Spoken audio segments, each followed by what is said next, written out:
The valley's not silent yet. Before dawn, when the eastern sky is only a pale line beyond the Nile, torchlight already moves beneath the cliffs. It climbs the broken paths in small, disciplined groups, flickering against limestone walls that will one day seem empty and abandoned. Donkeys carry jars, timber, baskets, linen, tools, and sealed containers whose contents are recorded by men who know that almost everything entering this place belongs to the king, the gods, or the dead. At a guarded checkpoint, names are checked, deliveries are counted. A scribe lowers his brush to a shard of pottery and makes a note that may survive longer than the hands that carried the load. Somewhere deeper in the wadi, stone is being cut for a ruler who is still alive. Elsewhere, paint is drying in chambers prepared for a king who has already died. This is the Valley of the Kings before the looting, not as a landscape of open tombs and numbered entrances, but as a controlled royal cemetery in full operation. The cliffs are severe, sun-struck, and almost without vegetation. Yet the valley itself is crowded with purpose. Work crews pass between half-hidden doorways, guards watch ridge lines and paths, officials arrive to inspect progress, water carriers move through the heat, plasterers smooth walls inside shafts where the air is stale and the darkness complete. Artists work by small oil lamps, laying down red guidelines before black lines correct them. Stonecutters listen for weaknesses in the rock. Foremen settle disputes over measurements. Scribes record absences, supplies, tools, and interruptions with the seriousness of a state that expects eternity to be administered properly. Nothing about the place feels like a ruin. The royal tomb is one part sanctuary, one part construction project, one part guarded warehouse, and one part machine for transforming death into continued kingship. Its corridors do not yet echo with tourists. They hold the scrape of chisels, the muttering of measurements, and the drag of baskets filled with limestone chips. Outside, spoil heaps grow as chambers advance into the mountain. Inside, walls begin as raw stone, then receive plaster, grids, figures, divine names, stars, gates, boats, serpents, and sacred knowledge. The living are building an environment meant to function after they have gone. Before we go deeper, take a moment to like the video and subscribe, if this is the kind of history and mystery you enjoy. To imagine the valley at its height, it helps to forget the neat modern map with tomb numbers beginning in KV. Those labels belong to a later attempt to impose order on a damaged landscape. In the New Kingdom, an entrance may be concealed beneath debris, blocked behind masonry, or watched by men whose duty is to regulate movement through a restricted zone. Paths that look accidental may connect work sites, huts, observation points, and routes over the ridges. Small stone shelters stand above the valley where guards can watch the approaches.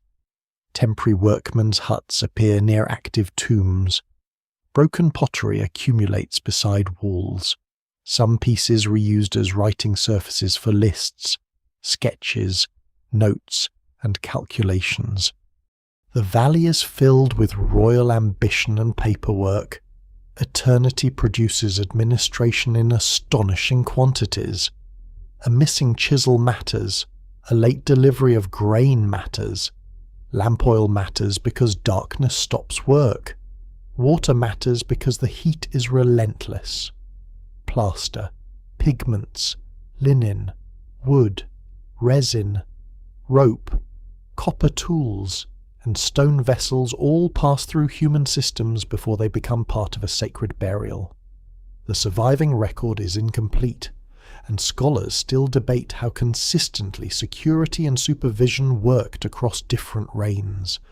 But what remains shows that royal burial was never a single ceremony. It was a long chain of labour, storage, movement, secrecy, ritual, and control. The people who maintain that chain are not anonymous in their own time. Many belong to the community now known as Deir el-Medina, beyond the ridge.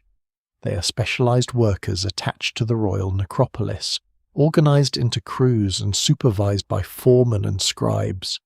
Some cut stone, others plaster, draw, carve, paint, transport, inspect, or guard. They know where a passage bends, where soft rock threatens collapse, which tomb has been sealed, and which official possesses authority to break a doorway open again. Their knowledge makes the valley possible. Centuries later, the same kind of intimate knowledge will make it vulnerable. For now, the system still appears strong. A king's death triggers activity on both banks of the Nile. In workshops, carpenters finish beds, chests, shrines, and ceremonial furniture. Metal workers prepare fittings. Embalmers work within another controlled sphere. Temple estates contribute food, oils, wine, cloth, and equipment. Priests rehearse actions whose sequence carries theological weight. Officials compare inventories. Objects made earlier may be adapted, renamed, or repurposed if death arrives before preparation is complete.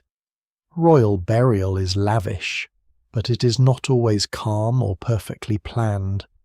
What survives in the record suggests haste, substitution, and improvisation existed alongside extraordinary craftsmanship.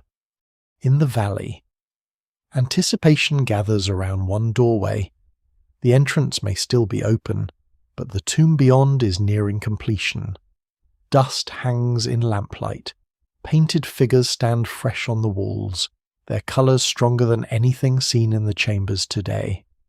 Yellow, blue, red, white, green, and black form a sacred geography beneath the mountain. The burial chamber is not yet a museum room. It is a prepared destination. Floors are swept. Large objects must be manoeuvred through narrow corridors. Shrines and coffins may require assembly in place. Containers are sealed. Bundles are stacked according to plans that are practical, ritual, or both. Each object has to fit inside a finite space, even when the afterlife it serves is imagined as endless. Beyond the active tomb, other kings already lie behind sealed doors. Their names remain powerful. Their cults may still receive offerings. Their entrances may be known to selected officials and perhaps to more people than later generations would like to believe. Absolute secrecy is difficult where hundreds of workers, porters, guards, priests, and administrators take part across decades. Yet concealment is only one layer of protection. Stone blockings, sealed doorways, watch posts, legal authority, religious fear, and the strength of the state all stand between the burial and those who might violate it. At sunset, crews leave, lamps counted and tools checked. The cliffs turn gold, then brown, then almost violet. The valley empties slowly. A guard remains where the path narrows. Another watches from above. Entrances fade into shadow until the mountain seems whole again, as though no corridor has ever been cut into it. But behind that stone face, the valley is full. Kings rest within nested coffins and shrines. Storerooms hold oils, food, clothing, weapons, furniture, ritual equipment, and objects whose exact purpose remains uncertain even now. Walls preserve maps for a journey no living traveller can test. Every sealed chamber represents years of labour and a vast concentration of material wealth, but also something more fragile: confidence that the kingdom will continue to guard its dead. That confidence is the true treasure of the valley before the looting. Gold can be weighed, melted, divided, and carried away. Confidence cannot. It depends on wages arriving, guards remaining loyal, officials respecting seals, temples functioning, and royal authority reaching into darkness. While those conditions hold, the mountain appears secure. When they begin to fail, the silence later associated with the valley will be created by opened doors, stripped rooms, relocated bodies, official salvage, private theft, and centuries of forgetting.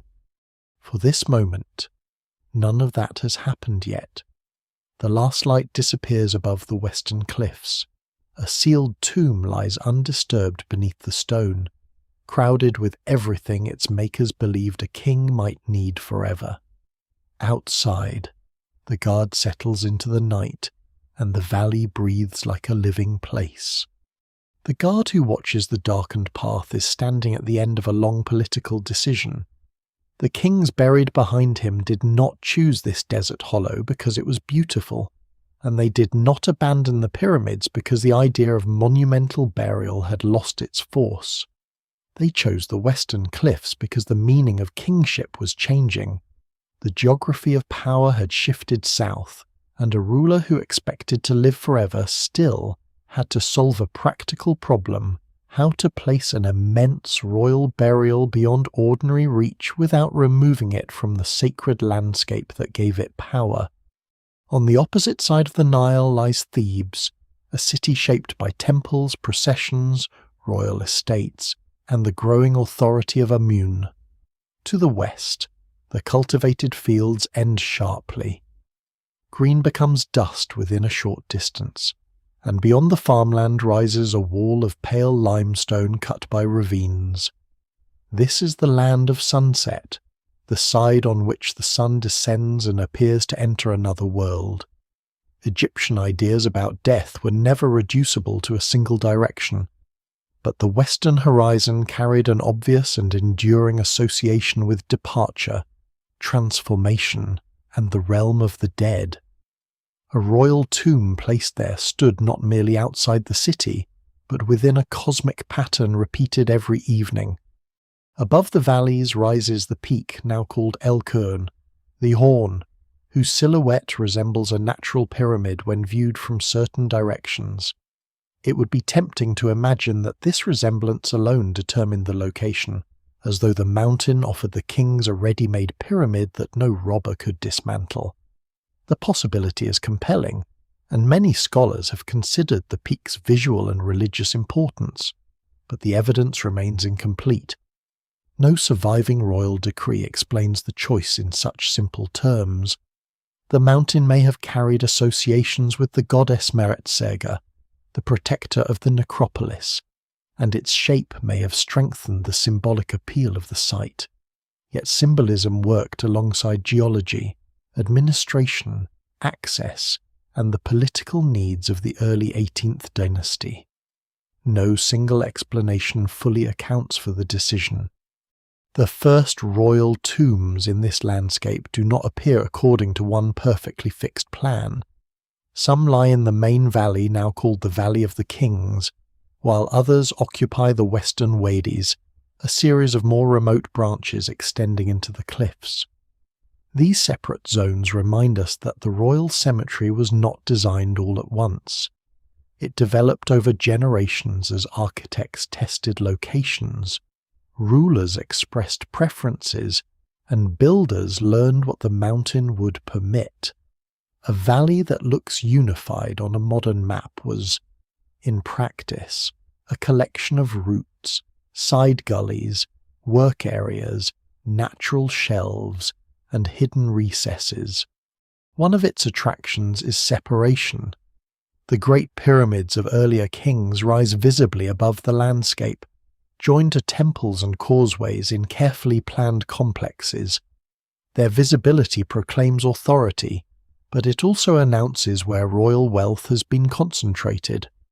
By the beginning of the New Kingdom, the royal burial chamber is increasingly separated from the public memorial temple. The king can be buried in a remote wadi, while his cult is maintained closer to the cultivated land. In a mortuary temple accessible to priests, offerings, and ceremonial processions, the body and treasure disappear into the cliffs. The king's public memory remains visible below. This division is ingenious.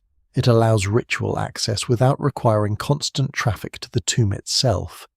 Priests can serve the royal cult at a temple along the desert edge, where supplies are easier to deliver and ceremonies can be witnessed, while the burial lies beyond the fields in a restricted zone. The two places remain connected through belief and administration, rather than by a monumental stone causeway pointing directly from one to the other. In theory, a visitor approaching the temple does not learn the precise location of the king's body. In practice, the system is never perfectly secret. Tomb construction requires large crews over many months or years. Stone, timber, pigments, plaster, food, water, and tools must cross the desert. Officials travel between the river, workshops, settlements, and work sites. A royal funeral brings an even greater movement of people and equipment. The location may be concealed from the general population, but it cannot be unknown to everyone. Security depends less on an impossible secret than on controlling knowledge within a stable institution. The men who know where the tomb lies are employed, supervised, paid, and bound to a community whose livelihood depends on the necropolis. The valley's shape helps.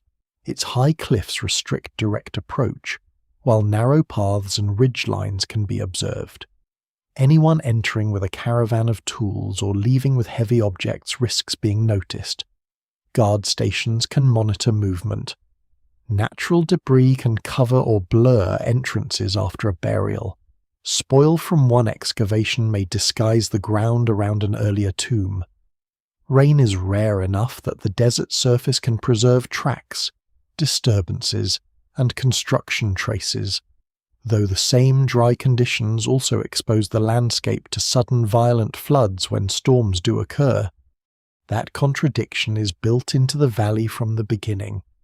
The cliffs offer concealment, but they are not gentle or entirely safe. Limestone varies in quality. Some bands are strong and workable, others fracture, crumble, or contain flint nodules that damage tools and interrupt carving.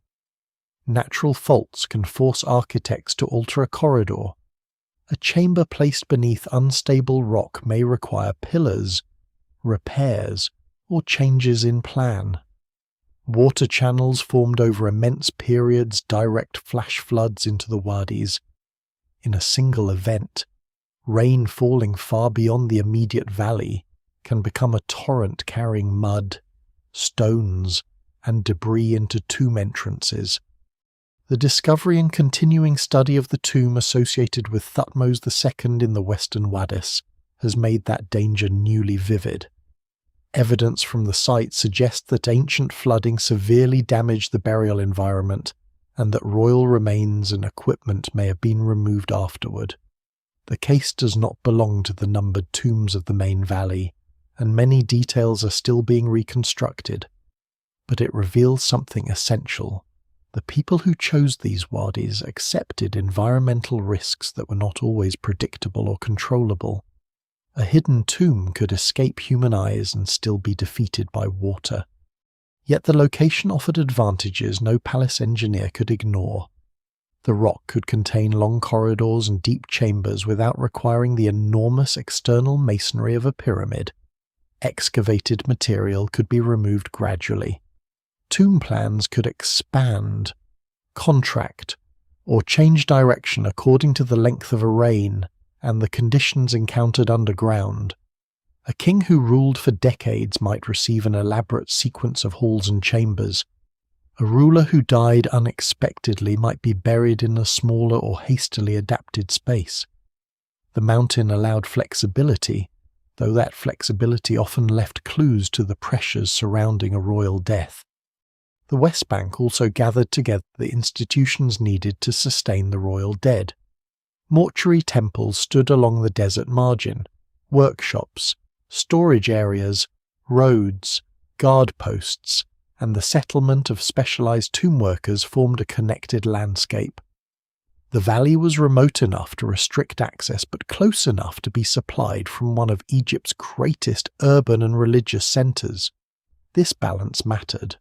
A tomb placed much farther into the desert might have been harder to find, but it would also have been harder to build, provision, supervise, and maintain. Religious meaning deepened the practical arrangement. The sun disappeared behind these cliffs each evening, entering a hidden realm before returning in the east. Royal funerary texts described journeys through darkness, encounters with divine beings, and regeneration before dawn. A tomb cut into the western mountain could become a physical expression of that passage. The king was not simply stored beneath stone. He entered the body of the sacred landscape, moved through a carefully constructed underworld, and joined the cycle that renewed both the sun and royal order. From the cultivated fields, the cliffs appear barren. From inside the royal imagination, they are alive with gates, caverns, gods, rivers, stars, and hours of the night. This transformation is one of the valley's great achievements. A dry ravine becomes an eternal horizon.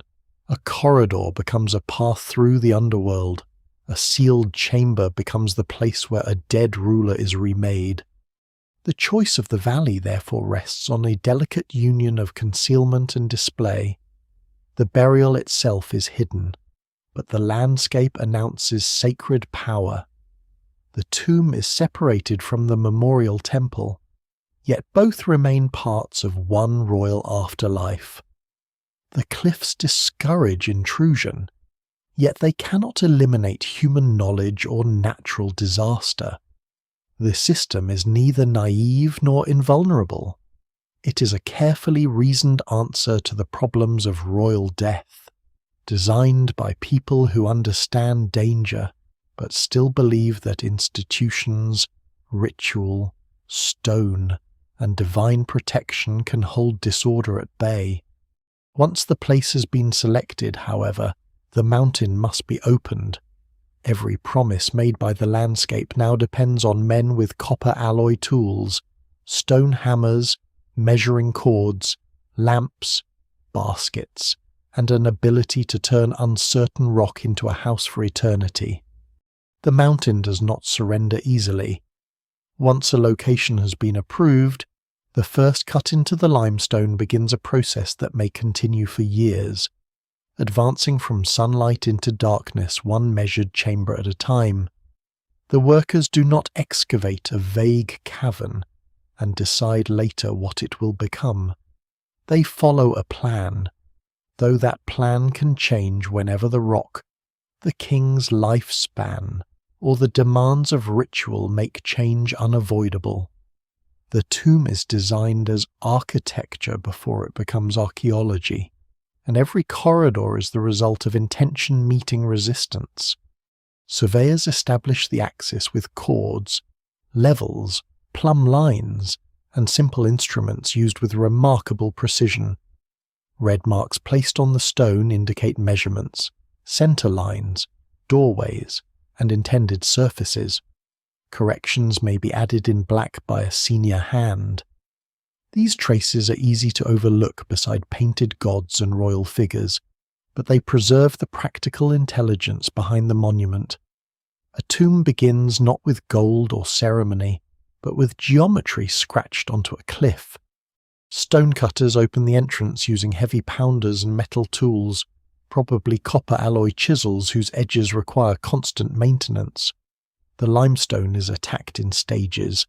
One group breaks the rock face, others loosen blocks and fragments.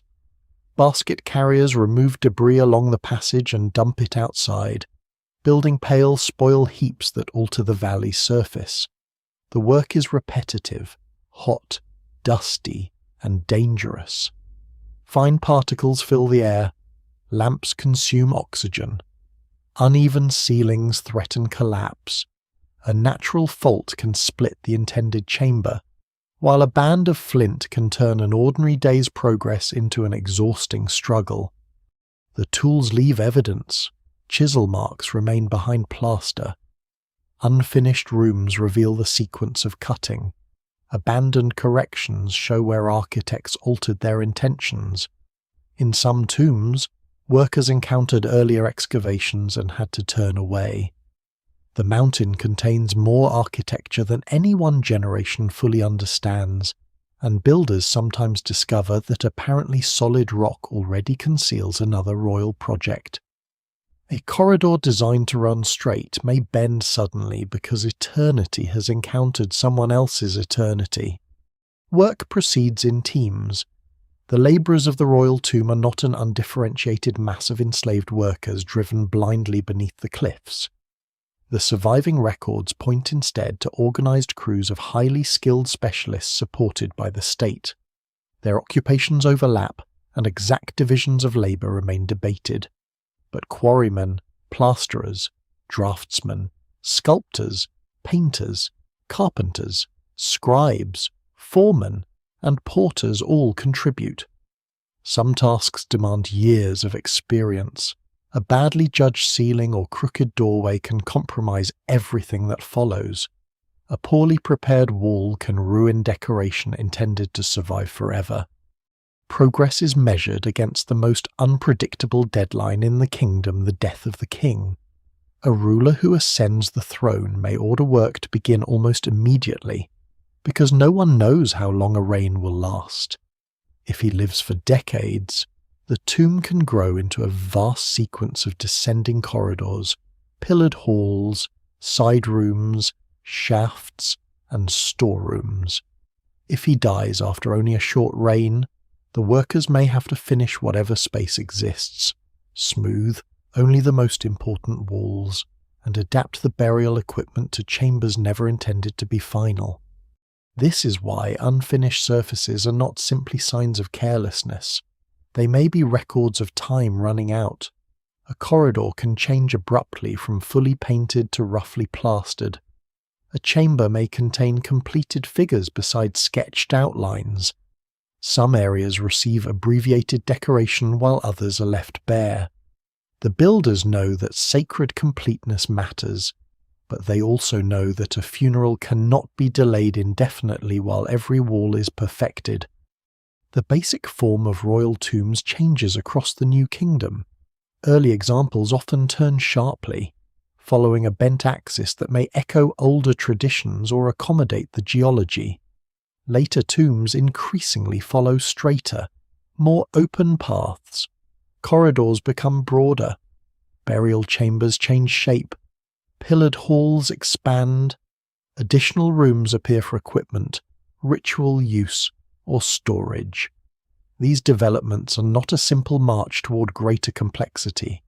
Individual kings, available time, theological change, and the condition of the rock all shape the result. One of the most striking features is the tomb's transformation from an excavation into a finished interior. Raw limestone is rarely suitable for detailed painting. Workers trim and level the surface, fill cracks, and apply plaster where necessary. Draftsmen then create measured grids and preliminary figures, often in red. Senior artists correct proportions in black. Carvers may cut the approved outlines into relief, though in some tombs decoration is painted directly onto plaster. Pigments made from minerals and other materials are mixed and applied in clear, controlled areas of colour. The artists work under conditions that modern viewers rarely imagine. Natural light reaches only the entrance. Deeper inside, illumination comes from small lamps, probably fueled with oil or fat and fitted with wicks. Soot would threaten the walls, yet many finished chambers show surprisingly limited staining. Records from the workers' village suggest careful accounting of lamp supplies, and some scholars have proposed that salt may have been added to reduce smoke, though the exact methods remain uncertain. Whatever the solution, the crews managed to paint detailed figures in a world of confined light without leaving every ceiling blackened. The air changes as the tomb lengthens. Near the entrance, heat moves with the day. Farther inside, the atmosphere becomes still and cool. Voices flatten against stone. Dust settles slowly. The route back to daylight grows longer, and every basket of debris must travel that route in reverse. A large royal tomb may require the removal of thousands of tons of stone, yet the surviving administrative documents preserve only fragments of the total effort. The evidence remains incomplete, and no single reconstruction captures every stage of work across every dynasty. Unexpected features also appear within the architecture. Vertical shafts interrupt some corridors, and their purpose has inspired debate. They may have helped control floodwater, deter intruders, mark a symbolic boundary, or serve several functions at once. A practical device can carry religious meaning, and a ritual space can still solve an engineering problem. Egyptian royal tombs resist the modern desire to assign each feature one exclusive explanation. Side chambers pose similar questions. Some clearly store equipment, others may support rituals performed during burial. Their contents, where any survive, show that the tomb was intended to hold far more than a coffin. Wooden furniture, vehicles, containers, statues, food, textiles, weapons, and funerary equipment require space and careful planning. Doorways must be wide enough for large pieces, or objects must be assembled after they are brought inside. The builders are constructing not merely a grave, but a furnished royal environment beneath the ground. The burial chamber receives particular attention. Its floor may be lowered. Pillars divide the space. Niches and side rooms accommodate specific objects. The stone sarcophagus must be brought in before certain doorways are narrowed or sealed, because its size makes later movement impossible. In some cases, the sarcophagus itself may be carved or finished within the tomb. Its weight becomes part of the architecture, a permanent centre around which everything else is arranged. Mistakes remain visible. A doorway is recut, a line shifts, a figure's hand is redrawn, a wall is abandoned because the rock breaks away. These details make the tombs more human, not less impressive. They reveal decisions under pressure and specialists correcting one another in darkness. The finished royal image is perfect. The process of creating it is not. When the cutting ends, the mountain has been transformed without losing its outward appearance. From the valley floor, the cliff may still seem untouched once debris conceals the entrance. Behind it lies a sequence of rooms created by years of organized labor, each surface shaped, measured, plastered, painted, and prepared to receive the dead. The workers have made a palace that no living king will inhabit, a house built not under the sky, but inside the body of the western mountain. Yet those workers do not live in the valley itself. At the end of each working period, they cross the ridge toward a tightly organized settlement where royal secrets, family life, wages, illness, religion, complaints, and ambition gather behind mud brick walls. The tomb may belong to the king, but the people who create it belong to another remarkable world. Beyond the ridge, hidden from the royal temples and the cultivated fields, stands a settlement built for people who know too much. Its ancient name means the place of truth, a title that sounds almost ceremonial, but life here is practical, crowded, literate, and closely watched. The village now called Deir el-Medina is home to the craftsmen responsible for cutting and decorating the royal tombs, along with their families, servants, officials, and the small web of people needed to sustain a community at the edge of the desert. The valley belongs to kings, but this narrow settlement belongs to those who make royal eternity possible. Mud brick houses stand in ordered rows within an enclosing wall. The village is compact because open desert lies on every side, and because its inhabitants form a specialized workforce rather than an ordinary farming population. Most Egyptians live close to fields and water. These workers live above the floodplain, separated from the agricultural rhythm that supports the rest of the country. Grain, oil, vegetables, fish, fuel, clothing, tools, and water must reach them through state supply systems. Their dependence gives the government leverage, but it also gives the workers something rare, a collective identity built around expertise the state cannot easily replace. At dawn, crews leave through the village gate and cross the ridge toward the tombs.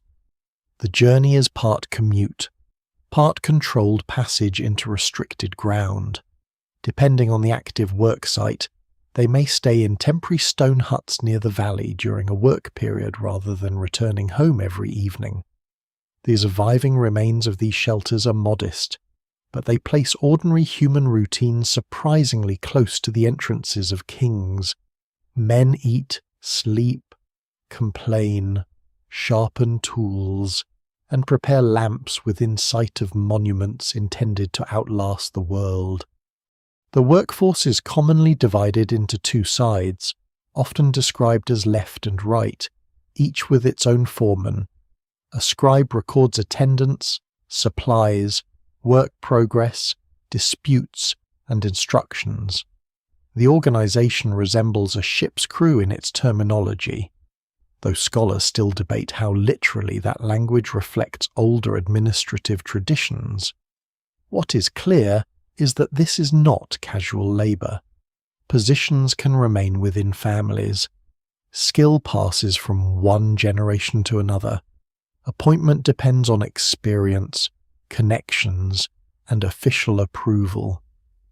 A place on the crew offers status and security, but it also binds the worker to royal service and to a community where private failures can become public records. Those records survive in extraordinary abundance. Limestone flakes and broken pottery are reused as writing surfaces, creating thousands of ostraca covered with notes, lists, sketches, letters, accounts, jokes, prayers, legal statements, and drafts. Papyrus is valuable. A smooth fragment of stone costs almost nothing. The result is one of the most intimate archives from the ancient world. Kings leave formal inscriptions describing divine order and military triumph. The people of Deir el-Medina leave reminders about borrowed tools, deliveries of grain, absences from work, household tensions, and the small negotiations that fill ordinary life. An attendance list might explain that one worker is ill, another is brewing beer, another is helping with a family matter, and another has been bitten by a scorpion. Some absences appear strange only because the record is so direct. A man may miss work because he is preparing for a festival or caring for his household. The village documents reveal a society that is disciplined but not mechanical.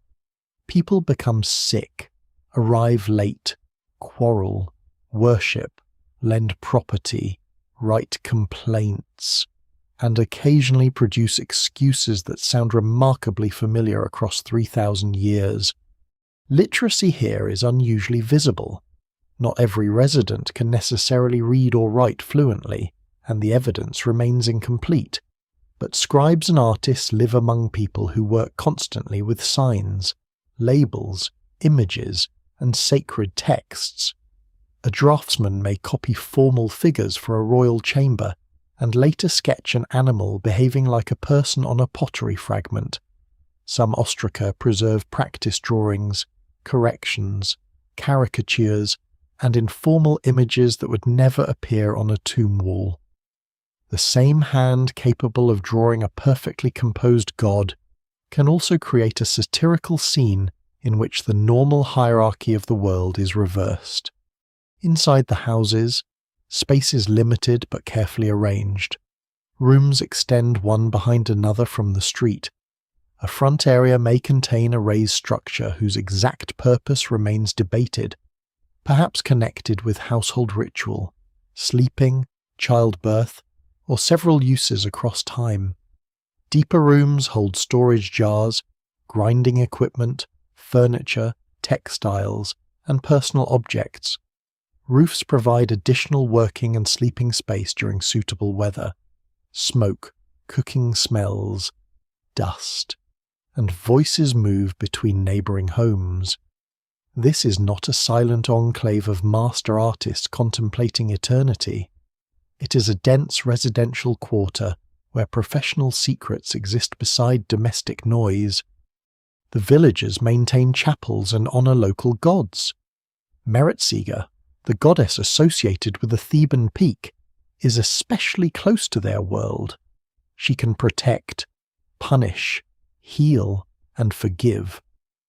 Workers leave prayers that describe personal suffering and divine mercy in a tone very different from royal proclamations. A man who believes illness followed an offence may appeal directly to the goddess. These texts offer a glimpse of private religion shaped by the dangerous landscape surrounding the village. The mountain is not merely stone, it watches. The craftsmen also prepare tombs for themselves in the hills nearby. These private burials reveal the benefits of working for eternity. Artists familiar with royal decoration apply their skills to smaller chambers for their own families, producing some of the most vivid scenes surviving from ancient Egypt. Instead of focusing only on the king's journey through the underworld, these tombs may show gardens, banquets, agricultural abundance, and the hope of family continuity. Their owners do not possess royal wealth, but they possess technical knowledge, access to skilled colleagues, and a sophisticated understanding of what images can do for the dead. That knowledge creates temptation as well as pride. The workers know the architecture of the necropolis better than almost anyone. They understand how doorways are blocked, where corridors descend, which tombs contain large storerooms, and how old entrances disappear beneath debris. They know the value of copper, bronze, linen, oils, wood, glass, and gold. It would be misleading to treat the entire village as a community waiting to become thieves. For centuries, its people build, maintain, guard, and honour the royal cemetery. Yet the same system that creates loyal specialists also creates a population uniquely capable of exploiting the tombs if wages fail, authority fractures, or corruption spreads. The first major warning does not come from a broken seal. It comes from empty granaries. During the reign of Rameses III, delayed rations pushed the workers into an action often described as the earliest recorded labour strike. They stop work and gather near royal institutions, insisting that their grain be delivered. Their protest is organised rather than chaotic. They appeal to officials and invoke hunger as an administrative failure. The state eventually responds, but the episode exposes the fragility beneath the grandeur. Men trusted with the king's eternal house still depend on regular sacks of grain. This detail matters because tomb security rests on more than walls and guards. It rests on the maintenance of relationships. The state supplies the village supplies expertise and discretion. When that exchange works, the royal cemetery functions. When deliveries become irregular, officials compete, and political power weakens. The bond begins to strain. No single shortage explains the later robberies, and scholars still debate how directly economic hardship led particular individuals into crime. But the village records show that the people closest to the tombs could feel the decline of royal administration long before the burial chambers were emptied. For now, however, the place of truth remains productive. A painter returns home with dust in the folds of his clothing. A scribe finishes the day's account on a flake of limestone. A carpenter repairs a chest. Lamps are prepared for the next descent into the mountain. Across the ridge, a royal corridor waits for another layer of plaster, another line of sacred text, another figure drawn with a confidence that conceals the labour behind it. The village preserves the great contradiction of the valley. Royal tombs are meant to separate the dead king from ordinary life, yet they can exist only because ordinary life surrounds them. Bread, arguments, wages, household gods, borrowed tools, illness, talent, and ambition all stand behind the polished walls. Before a king can be carried into eternity, hundreds of living people must prepare the way, and the final journey begins not in silence, but in workshops, storerooms, embalming places, scribal offices, and homes where the news of a royal death changes every schedule at once. The news of the king's death moves through Egypt faster than any funeral procession. Before the body begins its journey toward the western cliffs, officials must contain the shock, secure the palace, confirm succession, summon priests, release stored equipment, and determine whether the tomb is ready. Royal death is both a sacred crisis and a political emergency. The man who embodied order has stopped breathing, yet the kingdom must show that order has not stopped with him. The body is transferred into the care of embalmers, entering a carefully controlled process that may last roughly 70 days. The familiar number appears in ancient sources and later accounts, but the exact sequence and duration may have varied by period and circumstance. What survives in the record suggests a highly specialized operation, combining practical preservation with ritual transformation. The embalmers are not merely preventing decay, they're creating a form in which the king can continue to exist, receive offerings, recognize himself, and be recognized by the gods. The work takes place away from ordinary view.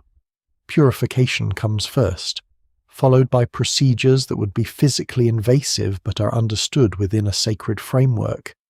Internal organs are removed, treated, wrapped, and protected, often with the liver, lungs, stomach, and intestines associated with canopic equipment and divine guardians.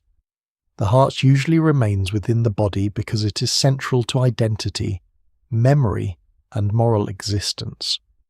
The brain may be removed through the nose, though practices differ, and scholars still debate how consistently certain techniques were applied across royal burials. Natron dries the tissues. Resins, oils, aromatic substances, and linen help preserve and shape the body.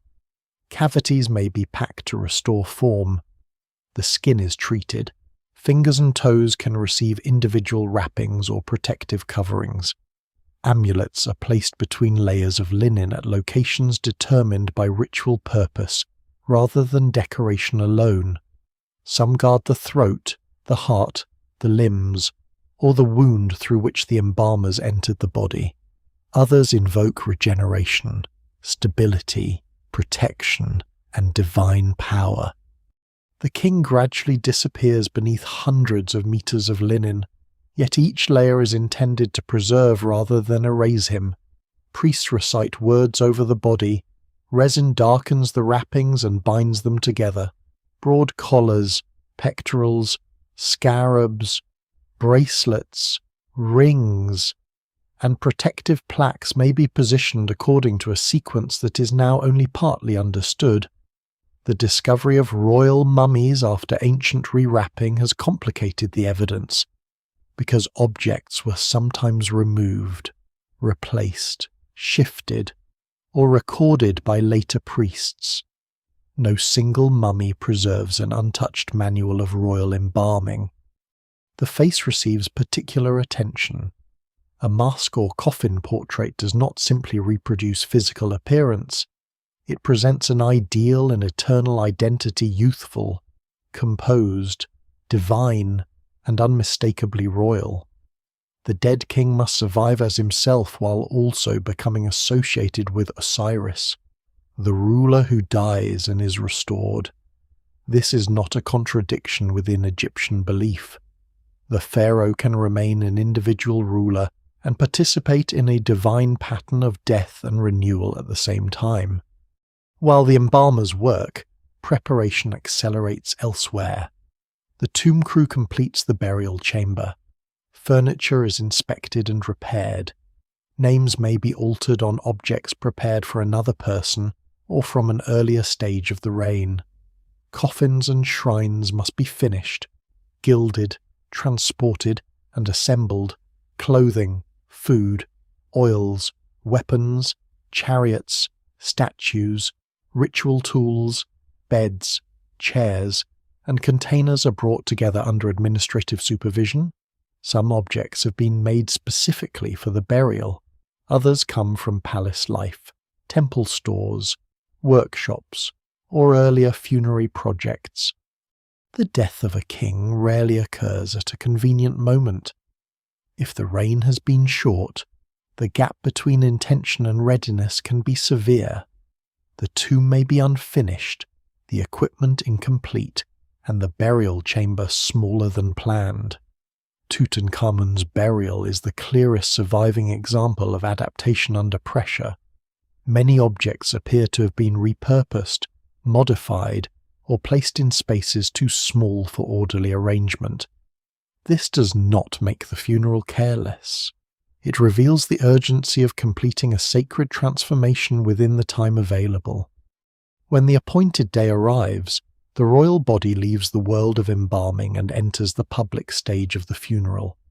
The precise route differs according to reign and burial place, and the evidence remains incomplete, but the movement toward the west carries powerful meaning. The Nile separates the living city from the desert necropolis. Crossing or approaching the western bank places the king within the landscape of sunset and rebirth. The procession is both visible and secretive. Priests, officials, attendants, soldiers, and bearers accompany the burial equipment. Large objects may have entered the tomb earlier, particularly if their dimensions make movement difficult. The stone sarcophagus is already in place. Shrines may have been assembled in the burial chamber before the coffin arrives. Other goods move in stages, recorded and checked as they pass through controlled points. The romantic image of every treasure following the king in one magnificent line is unlikely to reflect the full logistical reality. At the edge of the cultivated land, the mortuary temple provides a public and ritual focus. Ceremonies connect the dead king with the gods and establish the cult that will maintain his memory through offerings. Yet the final destination lies beyond the temples, deeper in the desert. As the procession enters the wadi, the landscape narrows, the sound of the river disappears, cliffs close around the route. The journey becomes less public with every step. The coffin may travel on a sledge pulled across prepared ground, accompanied by priests performing rites of purification and protection. Incense burns, containers of water, oils, and ritual instruments remain close to the body. The king is no longer approached as an ordinary corpse. Every action treats him as a being passing between states, vulnerable to disorder but capable of divine regeneration. Near the tomb entrance, the procession must adjust to the architecture. Corridors descend, turns are tight, doorways limit movement. Heavy coffins require ropes, wooden supports, coordinated labour, and careful control on sloping floors. The journey that appears effortless in formal art is physically demanding underground. One mistake could damage the coffin, the walls, or the men responsible for the most important object in the kingdom. Within the burial chamber, the coffin is placed inside a sequence of protective containers.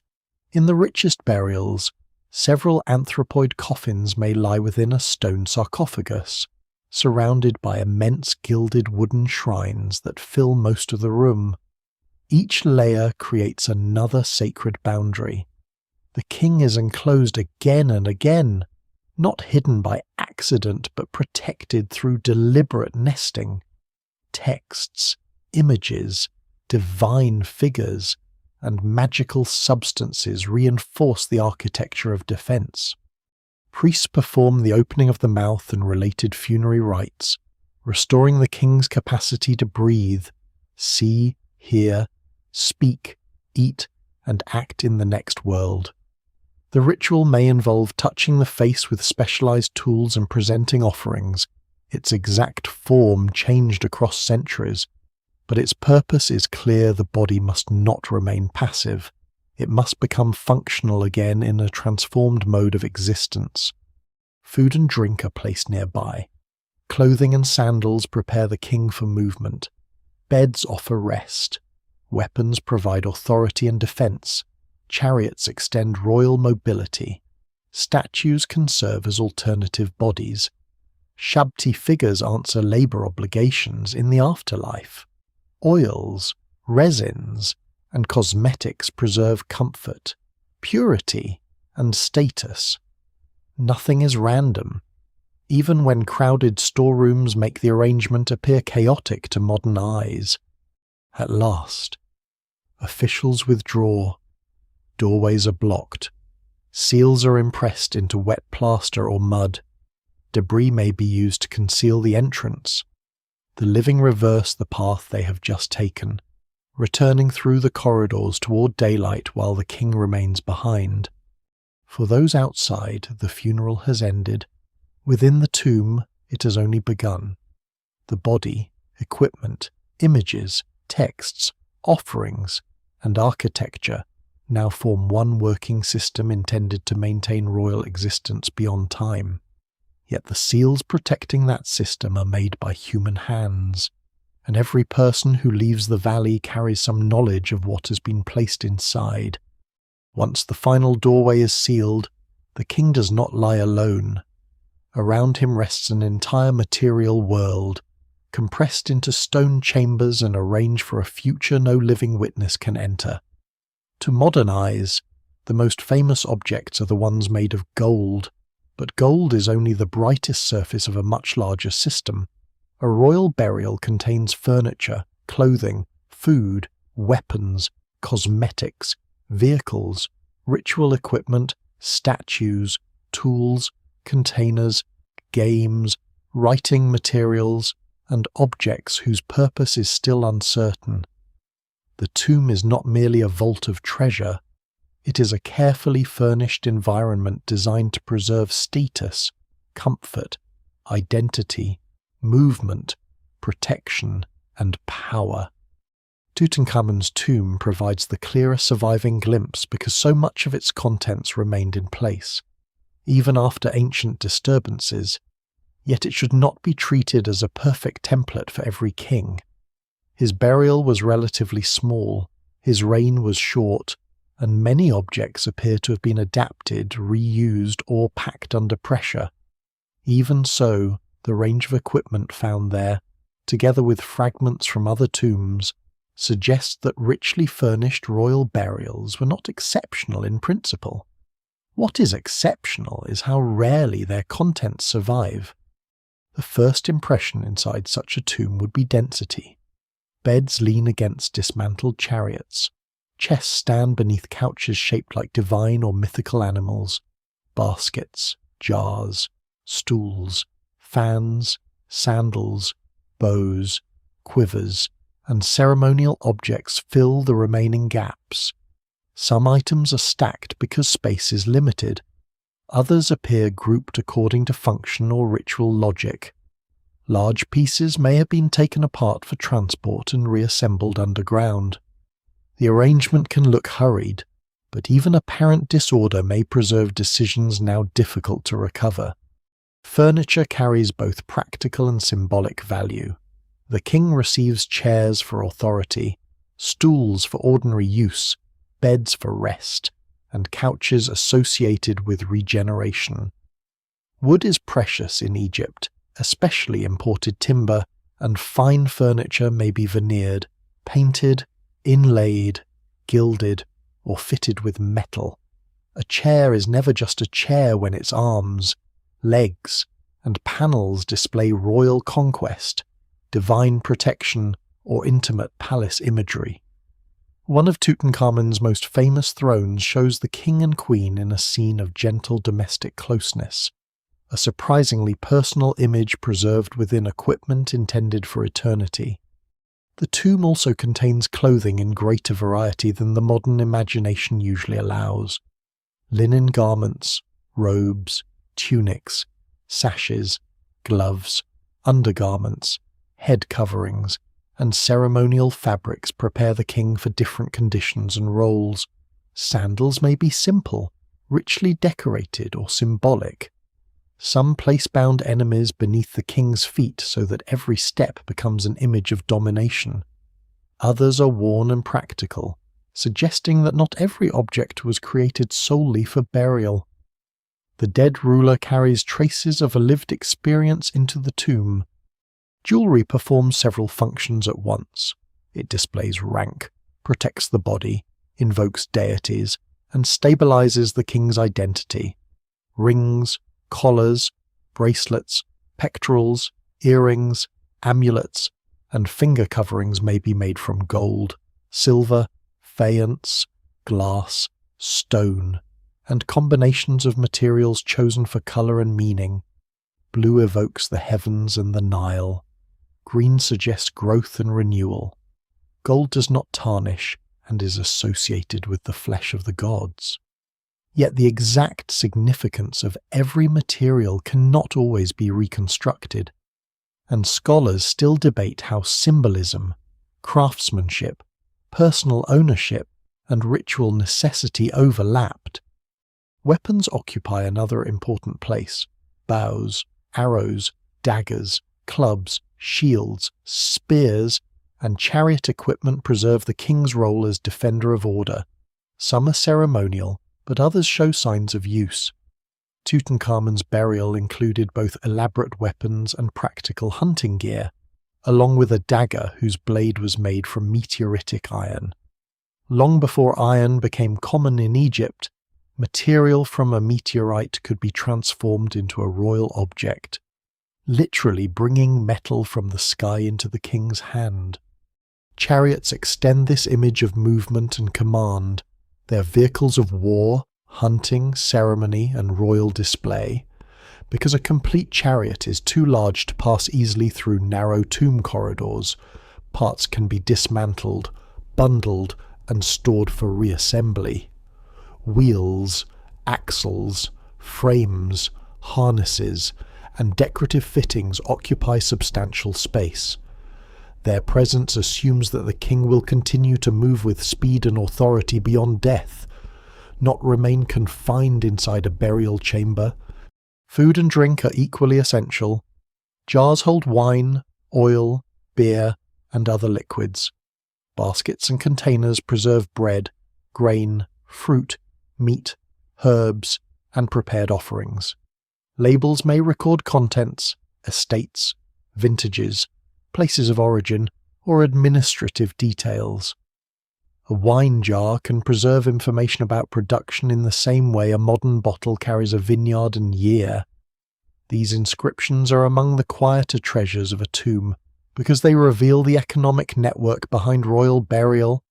Farms, vineyards, temples, workshops, and storage estates all contribute to the king's provisions. The food is not placed only because the dead are imagined eating exactly as the living do. Offerings maintain life through ritual transformation. Images, words, and physical substances reinforce one another. A real loaf can be consumed, decay, or disappear, but its representation and ritual identity may continue to provide nourishment. The Egyptians did not sharply separate the practical from the magical. A jar can hold actual oil and also embody purity, protection, fragrance, and divine renewal. Cosmetics and scented substances fill another category now mostly lost because they are portable, valuable, and perishable. Oils, ointments, resins, perfumes, coal, mirrors, combs, razors, and containers preserve bodily care as part of eternal kingship. Ancient robbers often sought these materials precisely because they could be removed, sold, reused, or consumed. An alabaster jar may survive while its costly contents vanish. Empty containers therefore conceal part of the tomb's original richness. Statues surround the king with alternative bodies and divine allies. Some depict the ruler in different forms or stages of transformation. Others represent gods, guardians, or ritual beings. Their placement matters. A figure positioned at a doorway, wall, niche, or cardinal direction may protect a specific boundary. The magical statuette from the burial of Yuya, for example, appears to have served a protective role distinct from ordinary shabti figures. Such objects remind us that funerary sculpture is not simply decoration, it is active equipment. Shabti figures are among the most numerous items in many burials. They are intended to respond if the deceased is called upon to perform labour in the afterlife. Some hold agricultural tools. Others appear as overseers in a royal tomb. Their quantity and craftsmanship can be extraordinary, but their meaning is not comic or trivial. They transfer obligation away from the king and ensure that even in the next world, royal status remains intact. Games also enter the burial. Boards, counters, and throwing sticks suggest leisure, but games such as senet carry deeper associations with passage, fate, and successful movement through the realm of the dead. A board can therefore be both entertainment and a model of cosmic transition. The dead king plays, travels, competes, and advances toward renewal. Boxes and chests bind all these categories together. They contain clothing, jewellery, ritual tools, food, documents, and objects too small to leave exposed. Some are sealed and labelled. Others bear scenes or names. Their lids preserve impressions of cords and fastening systems. The tomb is full of containers within containers, amulets inside wrappings, coffins inside sarcophagi, goods inside boxes, boxes inside rooms, and rooms inside the mountain. Protection is built through layers. Not everything was necessarily new, and not everything belonged originally to the final occupant. Objects could be altered, inherited, adapted, or taken from palace stores. Names might be replaced. Decorative elements might preserve traces of an earlier owner. This reuse was not always evidence of disrespect. It could be a practical response to sudden death, political change, or the immense labour required to assemble a royal burial. What survives in the record suggests that the original contents of most royal tombs were vastly richer than their present emptiness implies. Fragments of gold leaf, broken furniture, jar stoppers, scraps of linen, beads, glass inlays, weapon parts, and damaged statues are often all that remain. Yet these fragments belong to a larger vanished inventory, a palace of wood, cloth, oil, food, metal, colour, scent, and sacred force placed beneath the cliffs. The king is not buried with random wealth. He is equipped with a complete language of objects. Each item carries use, memory, status, and ritual potential. Together they transform the tomb from a chamber of death into a functioning royal world, waiting in darkness for the journey inscribed across its walls to begin. The objects fill the chambers, but the walls tell the king where to go. In the darkness beneath the mountain, painted figures, columns of hieroglyphs, celestial diagrams, divine names, and scenes of transformation form a second architecture laid over the stone. Corridors descend through physical space, while the decoration turns that descent into a journey through night. The royal tomb is not only built to contain the dead, it is designed to guide him through a world no living architect can enter. To modern visitors, the walls may resemble an illustrated religious book enlarged to the scale of architecture. That impression is partly correct, but it misses their intended force. These images are not passive explanations placed for later readers. They are active components of the burial. Words spoken, carved, or painted possess power. A divine being represented on a wall is present in a meaningful sense. A gate named and described can be recognized and passed. A serpent identified can be controlled. A route shown can be followed. Knowledge itself becomes protection. The texts vary across reigns and dynasties. There is no single unchanging program copied into every royal tomb.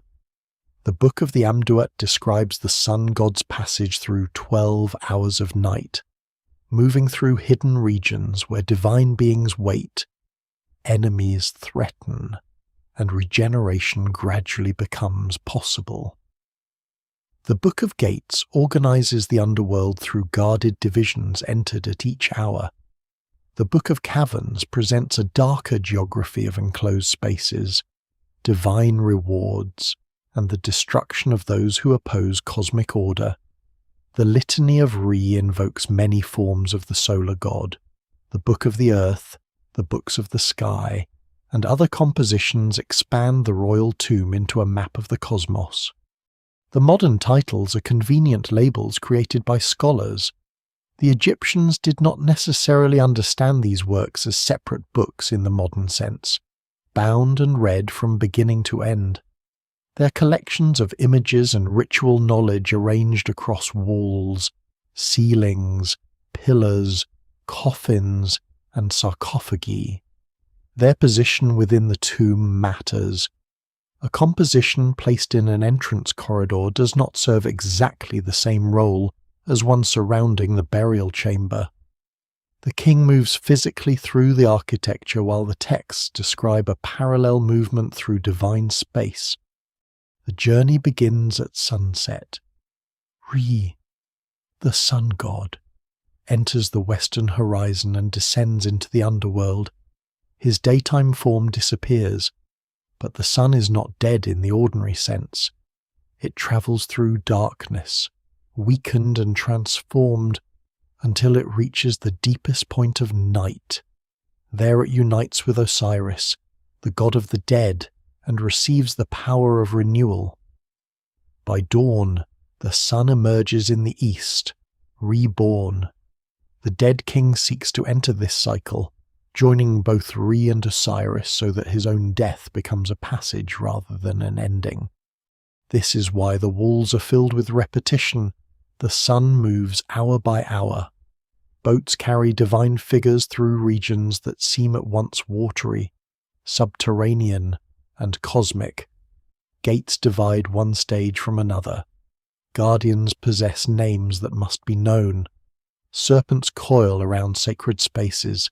Stars appear above ceilings painted deep blue. Deities pull the solar bark, open doors, restrain enemies, or raise the renewed sun toward morning.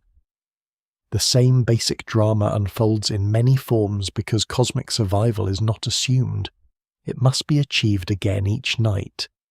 The king appears within this process not as a distant observer but as a participant.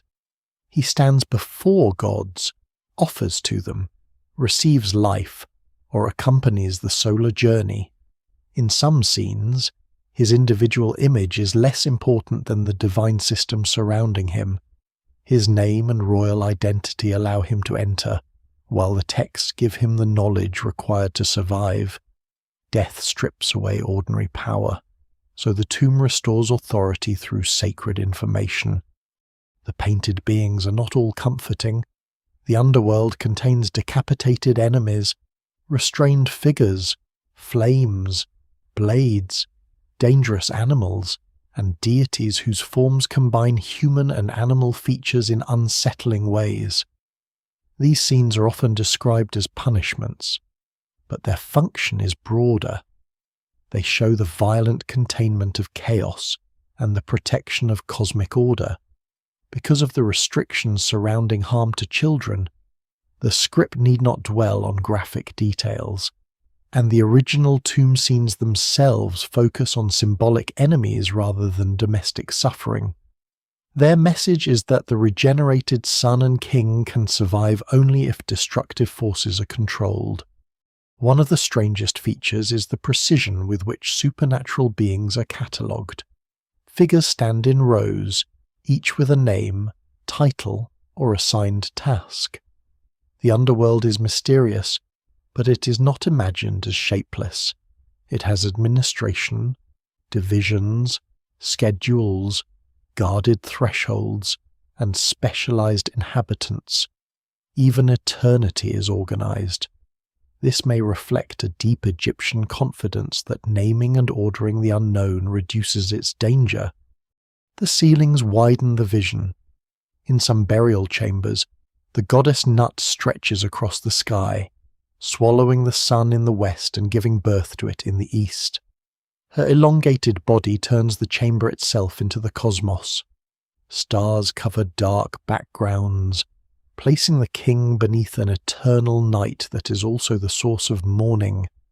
Elsewhere, astronomical ceilings show constellations, deacons, planets, or divine figures associated with timekeeping.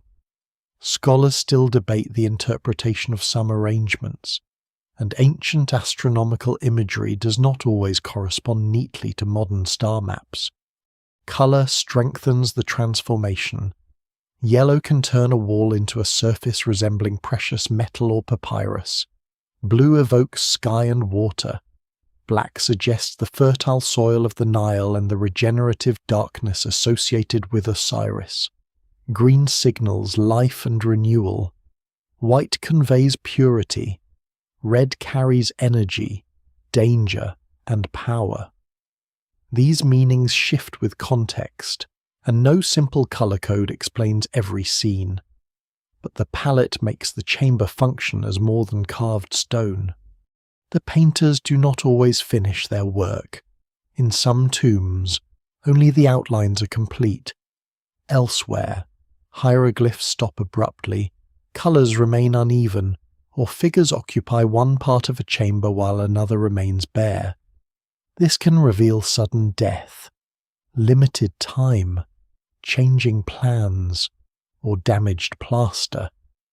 An unfinished image may still have been considered ritually effective if the essential form and name were present. Perfection was desirable, but symbolic completion did not always require every decorative detail. Tutankhamun's burial chamber demonstrates how much could be compressed into limited space. Its walls carry scenes of funerary ritual, divine encounter, and royal transformation rather than the vast textual programs found in larger tombs. The decoration appears to have been completed quickly, and some aspects of its execution remain debated, yet the chamber still creates a complete sacred setting around the king. Size does not determine ritual force. The walls also interact with the objects placed before them. Protective statues may stand at entrances shown as sacred boundaries. Shrines surrounding the coffin repeat images and texts found in the architecture. The sarcophagus carries additional divine figures. Coffins enclose the body with spells and protective wings. Amulets beneath the linen provide another layer of sacred language. The king is not guided by one text, but enclosed within overlapping systems of instruction and defense. This accumulation reflects uncertainty as much as confidence. The Egyptians possess elaborate knowledge of the afterlife, yet they continue to add protections, names, images, barriers, and ritual alternatives. One body may be damaged, so statues provide substitutes. One spell may fail, so another reinforces it. One doorway is sealed physically, while divine guardians protect it magically. No single explanation fully accounts for the density of these precautions, but the pattern suggests that eternal survival was too important to entrust to one method. When the funeral party leaves and the lamps are removed, the paintings vanish into complete darkness. Their makers do not expect crowds to admire them. Many will not be seen again for centuries. This makes their craftsmanship more remarkable. The walls are created for the dead king, the gods, and the operation of the tomb itself, not for public display. In that darkness, the figures remain at their posts. The solar boat continues through painted hours. Guardians watch their gates, nut arches across the ceiling. Osiris waits in the deepest chamber. Every name, colour, and gesture works to ensure that the king can recognize the path, and that the path can recognize him. The tomb may be sealed from the living world, but on its walls the night journey has already begun. By the time darkness settles over the western cliffs, the tomb is no longer a construction site. The dust has been swept back from the burial chamber, tools have been removed or counted, lamps burn at measured intervals along the corridor, and the workers who once argued over lines, plaster, and stone now move with a different discipline. The king has entered the mountain. What remains is to close the path behind him. The final hours of a royal burial are difficult to reconstruct in exact sequence. No complete ceremonial record survives for a single funeral in the Valley of the Kings, and later texts, tomb scenes, archaeological traces, and administrative evidence do not always fit together neatly. Yet what survives in the record suggests that the end of the funeral was neither a single dramatic gesture nor a simple act of shutting a door. It was a controlled withdrawal in stages, combining ritual, logistics, accounting, masonry, secrecy, and surveillance. Deep within the tomb, the king rests inside nested coffins, a stone sarcophagus, and perhaps immense gilded shrines that nearly fill the burial chamber. Around him stand objects already transformed by placement. A chair that once belonged to palace life is now funerary equipment. A jar of oil is now provision, purity, and protection. A chariot becomes a vehicle for eternity. Statues face doorways. Food rests in sealed containers. Linen lies folded in chests. The final arrangement may be orderly in some rooms and densely packed in others, especially when the burial space is small or the funeral has been completed under pressure. Priests perform the last rites close to the body. Offerings are presented, incense passes through the chamber. Sacred words address the king, the gods, the coffin, and the space itself. Some actions restore the senses of the dead ruler. Others establish protection. Some separate the burial from the world of the living. The exact meaning of every tool and gesture remains uncertain, but the direction of the ritual is clear. The king must be made capable of life in the next world, while the tomb must become a place no ordinary living person should enter again. The withdrawal begins from the deepest chamber outward. Priests leave first, then attendants, officials, and the workers responsible for final handling. Lamps are carried back through the corridors. Each room is inspected. Containers are checked. Loose equipment is moved away from doorways. Nothing large can be forgotten beyond a barrier once masonry begins. The practical danger is obvious. A blocked passage cannot be reopened casually after seals have been applied, because breaking the closure would require explanation, authorization, and renewed ritual control. At the doorway to the burial chamber, masons begin the first major separation. Blocks are set into place, often behind a prepared threshold or within a recess designed to receive them. gaps are packed. Plaster or mud seals the surface. A doorway that had allowed the passage of coffins, shrines, priests, and furniture becomes a wall again. The transformation is deliberate. The architecture now denies its own recent use. Before the plaster fully dries, seal impressions may be pressed into it. These marks can carry royal or necropolis symbols, including the familiar image of a jackal over bound captives associated with the protection of the royal cemetery. A seal is not a lock in the modern sense. It does not physically prevent a determined intruder from breaking the wall. Its power lies in evidence and authority. An intact impression proves that no authorized person has reopened the entrance since closure. A broken seal announces violation. This makes sealing both a religious act and an administrative technology. The tomb is protected by gods, but officials still require visible proof. The state does not rely on fear alone. It creates a record on the doorway itself. Farther up the corridor, additional barriers may be built. Stairways and passages can be filled with rubble. Shafts can be left open or covered. Doorways are blocked in sequence, creating several layers between the burial chamber and the outside.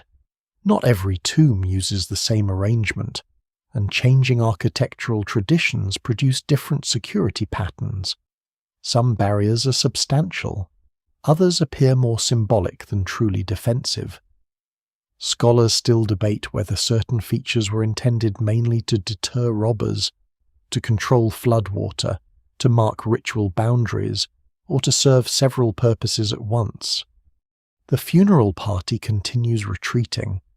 Behind them, the light disappears room by room. Painted gods vanish into darkness. Gold surfaces lose their brightness. The corridors that had carried the sound of work become still. At the entrance, the final blocking presents a different problem. A sealed door can hide the burial chamber, but the entrance itself may remain visible as a cut in the cliff. The solution is often concealment rather than monumental display. Rubble and excavation debris can be pushed back over the opening. Natural-looking stones may be arranged across the surface. Work paths may be erased or allowed to disappear beneath wind-blown dust. Spoil from later tomb construction can eventually bury earlier entrances even more deeply. The goal is not necessarily to make the location unknown to every official. Selected administrators, guards, and workers may still know exactly where the king lies. The aim is to remove the tomb from ordinary sight and everyday movement. A person crossing the valley should see cliff, scree, and debris, rather than a doorway announcing royal wealth. The contrast with earlier pyramids is complete. There, the burial monument dominates the horizon. Here, the most important act of architecture is to make architecture disappear. Security continues after concealment. Guards monitor the valley and surrounding ridges. Patrols may inspect known burial zones. Officials hold records of royal tombs, their owners, and perhaps their condition. Workmen passing through restricted areas can be questioned. Tools and supplies are counted. The village workforce remains under supervision because knowledge itself is a form of access. Yet the system contains a weakness that no stone barrier can solve. Too many people have participated. Masons know how the doorway was blocked. Porters know what they carried. Artists know which tomb received which king. Priests know the route to the burial chamber. Scribes know inventories and deliveries. Guards know where patrols are weakest. Officials know when inspections are real and when they are ceremonial. The location may be hidden from the public, but the burial depends on a large community of informed people continuing to respect the rules. For a time, that respect is reinforced by fear. Royal tombs belong to the dead king and the gods. Violation threatens punishment in this life and beyond. The mountain itself is sacred. Meretseger watches from the peak, oaths, seals, law, reputation, and divine danger all surround the burial. The tomb is protected not only because guards stand outside, but because most people believe it should remain closed. Material reality complicates that belief. Behind the blocked entrance lies concentrated wealth on a scale few inhabitants of the region could ever possess. Gold can be melted until the royal names disappear. Silver can be divided. Copper and bronze can be reused. Fine linen, oils, wood, glass, jewellery, and containers can pass into markets or households. The tomb is spiritually dangerous, but its contents are economically useful. As long as the state remains strong, the balance favours obedience. If the state weakens, the calculation changes. On the night of burial, however, that future remains distant. Officials inspect the final closure. Seal impressions are checked. The last workers descend toward the village. Guards remain along the approach. The dark valley appears empty again. Beneath the rubble, the king lies inside a carefully constructed universe. The walls name the hours of night. The shrines enclose his body. The storerooms hold everything prepared for eternity. No one standing outside can see the gold, smell the resins, or hear the silence settling through the corridors. The mountain has taken the tomb back into itself. By morning, sunlight reaches the cliffs, but not the burial chamber. Wind moves dust across the entrance. Footprints begin to soften. The funeral has ended not with a monument revealed, but with a place deliberately erased. The tomb has vanished beneath rubble, but it has not vanished from the state. Somewhere in the administrative world of Western Thebes, its existence remains known through people, memory, seals, and records. The valley may be designed to conceal royal burials from ordinary sight, yet concealment alone is never enough. A hidden tomb still requires guards, inspections, supply systems, legal authority, and officials capable of deciding who may approach the mountain and who may not.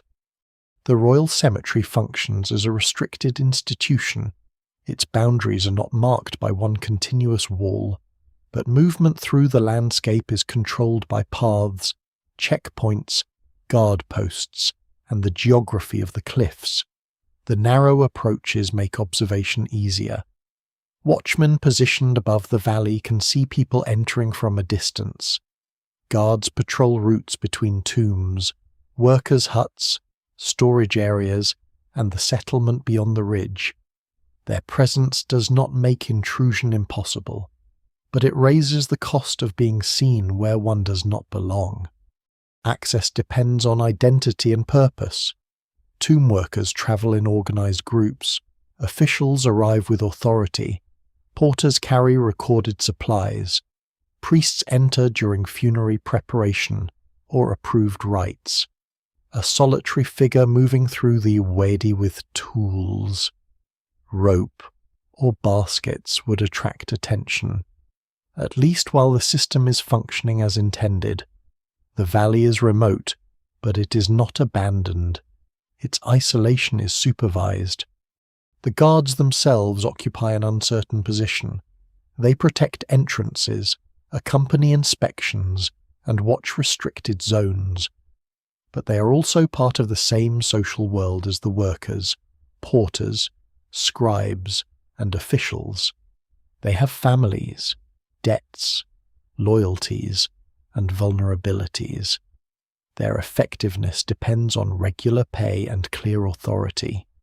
A guard who is hungry, frightened, or connected to influential offenders may interpret duty differently from one supported by a stable administration. For the moment, however, the institution still assumes that surveillance and responsibility can be assigned to named individuals. Names matter everywhere in this system. A scribe records which men report for work, which tools they receive, how much lamp oil is issued, and what materials pass into the cemetery. Lists preserve deliveries of grain, timber, pigments, linen, metal, and food. These records are not merely the background noise of bureaucracy. They create accountability. If a chisel disappears, someone may be asked to explain it.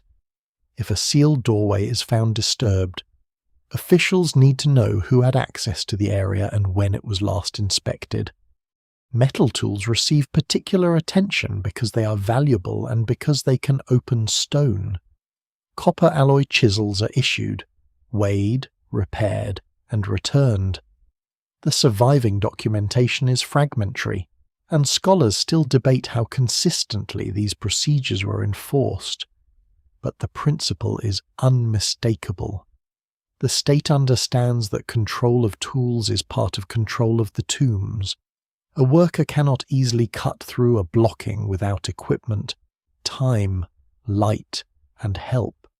Seals extend that control into places where no guard can stand continuously. A sealed jar records that its contents have not been officially opened. A sealed chest protects smaller objects. A sealed doorway marks the boundary between authorized closure and violation. Impressions pressed into mud or plaster carry institutional identity. The seal does not physically resist force, but it preserves the memory of an intact condition. Once broken, it becomes evidence. This reliance on evidence produces another class of official activity inspection. Royal tombs may be checked after burial, especially during periods of concern. An inspection party can include administrators, scribes, guards, workmen, and representatives of competing offices. They travel through the necropolis, identify tombs, examine entrances, and record whether seals and blockings remain intact.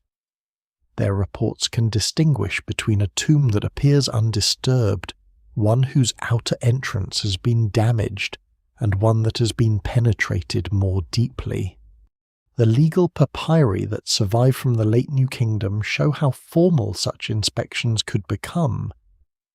Officials do not simply look into a hole and declare a robbery. They compare claims, examine masonry, note broken areas, and sometimes enter far enough to determine whether burial equipment or bodies have been disturbed.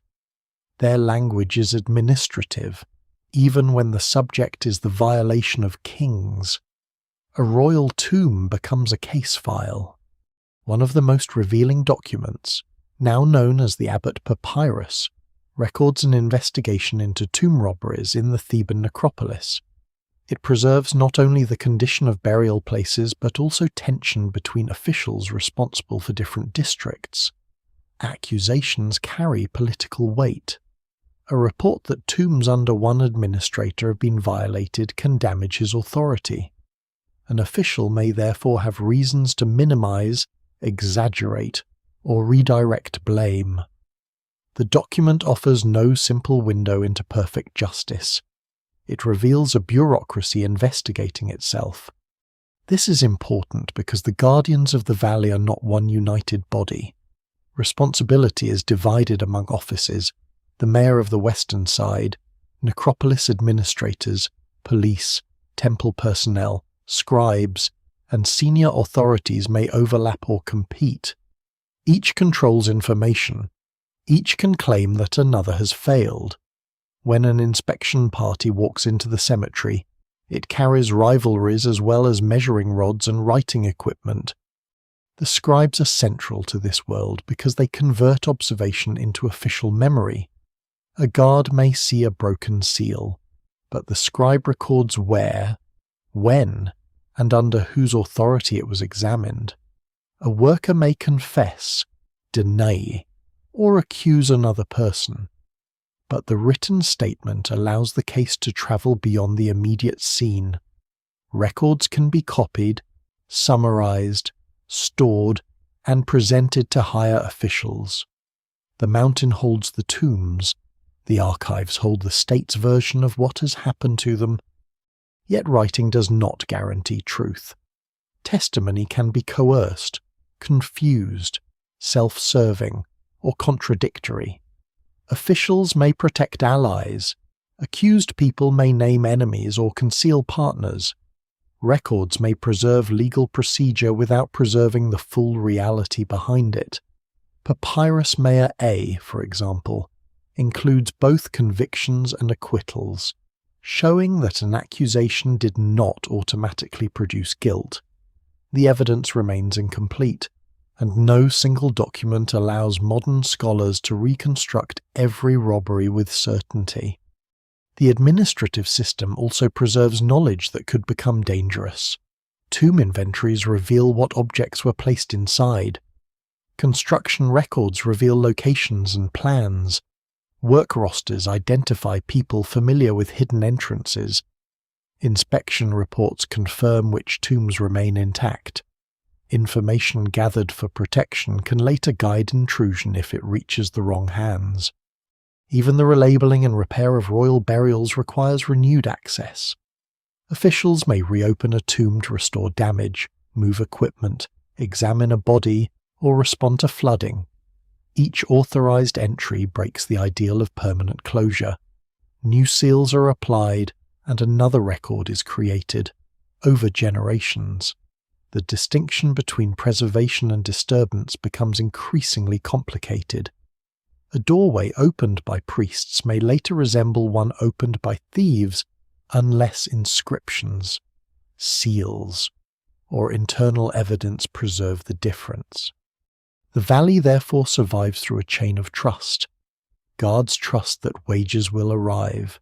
Scribes trust that their reports will matter. Officials trust that seals will be respected. Priests trust that sacred authority will deter violation. The state trusts that specialized workers will not turn their knowledge against the dead. None of these assumptions is foolish.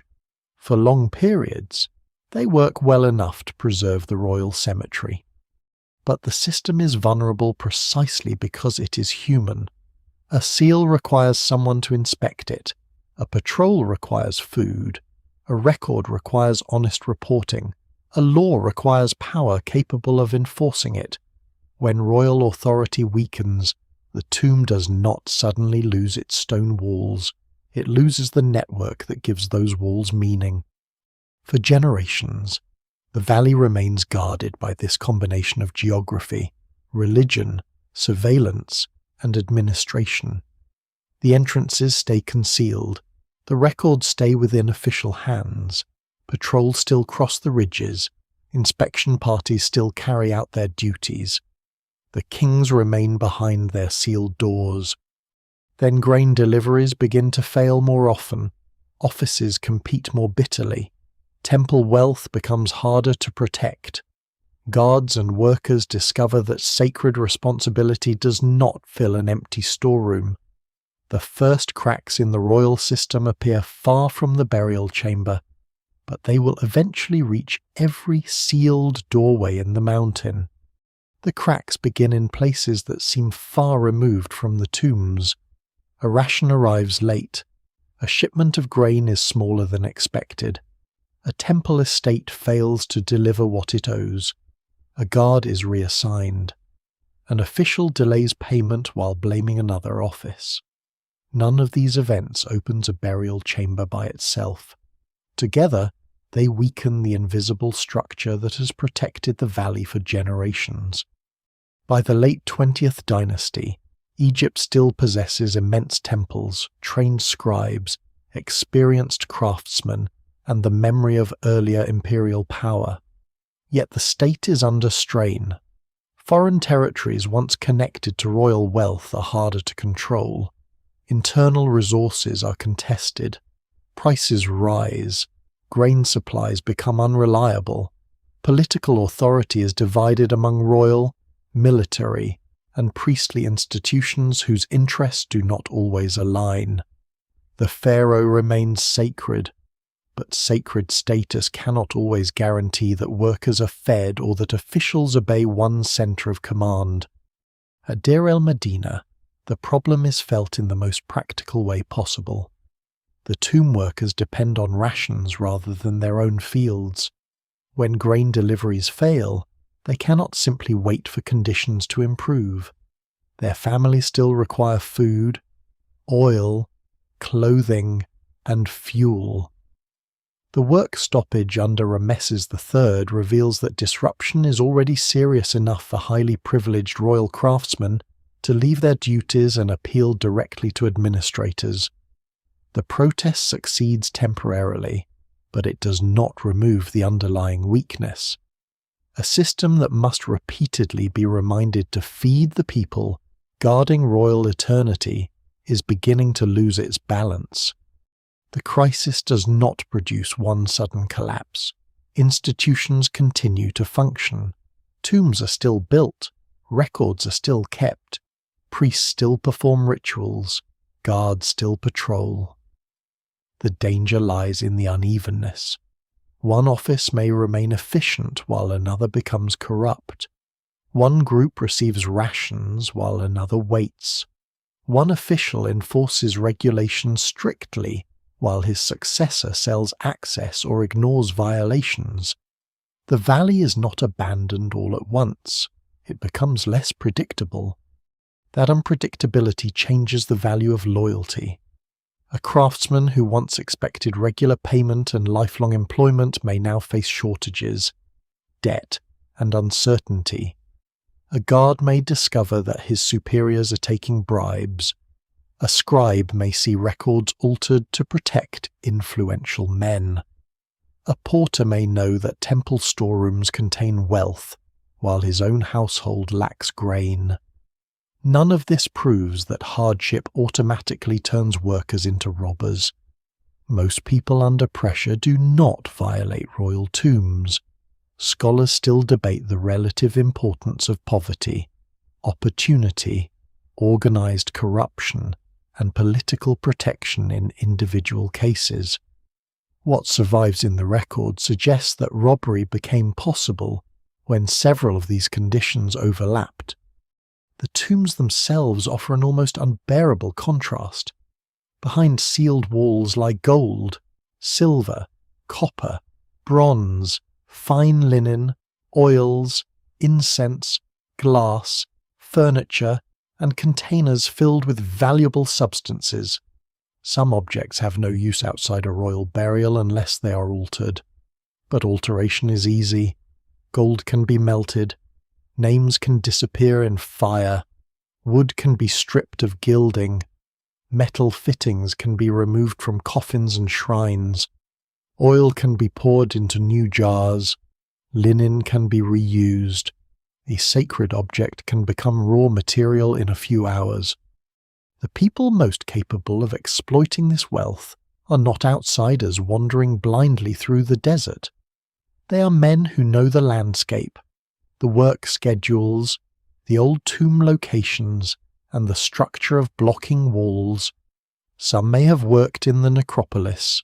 Others are connected to guards, quarrymen, metal workers, temple staff, or local officials. Recent studies of the robbery records show networks of relatives, neighbours, accomplices, patrons, and intermediaries rather than isolated thieves acting alone. The crime depends on cooperation. A successful intrusion requires planning. Someone identifies a target. Someone provides tools. Someone watches the approaches. Someone cuts through stone or clears debris. Someone carries goods out. Someone hides, divides, melts, trades, or sells them. A royal burial contains more than any small group can transport in one visit, so robbers must choose what is portable and valuable. This selectivity leaves patterns in the archaeological record. Heavy stone objects remain. Large wooden pieces may be broken for their metal coverings. Small jewellery disappears. Jars survive after their costly contents are removed.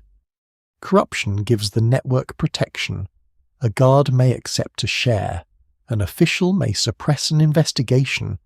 A powerful patron may arrange the sale of metal or intervene when suspects are arrested. Some accused robbers describe division of loot in ways that suggest organized distribution rather than spontaneous theft.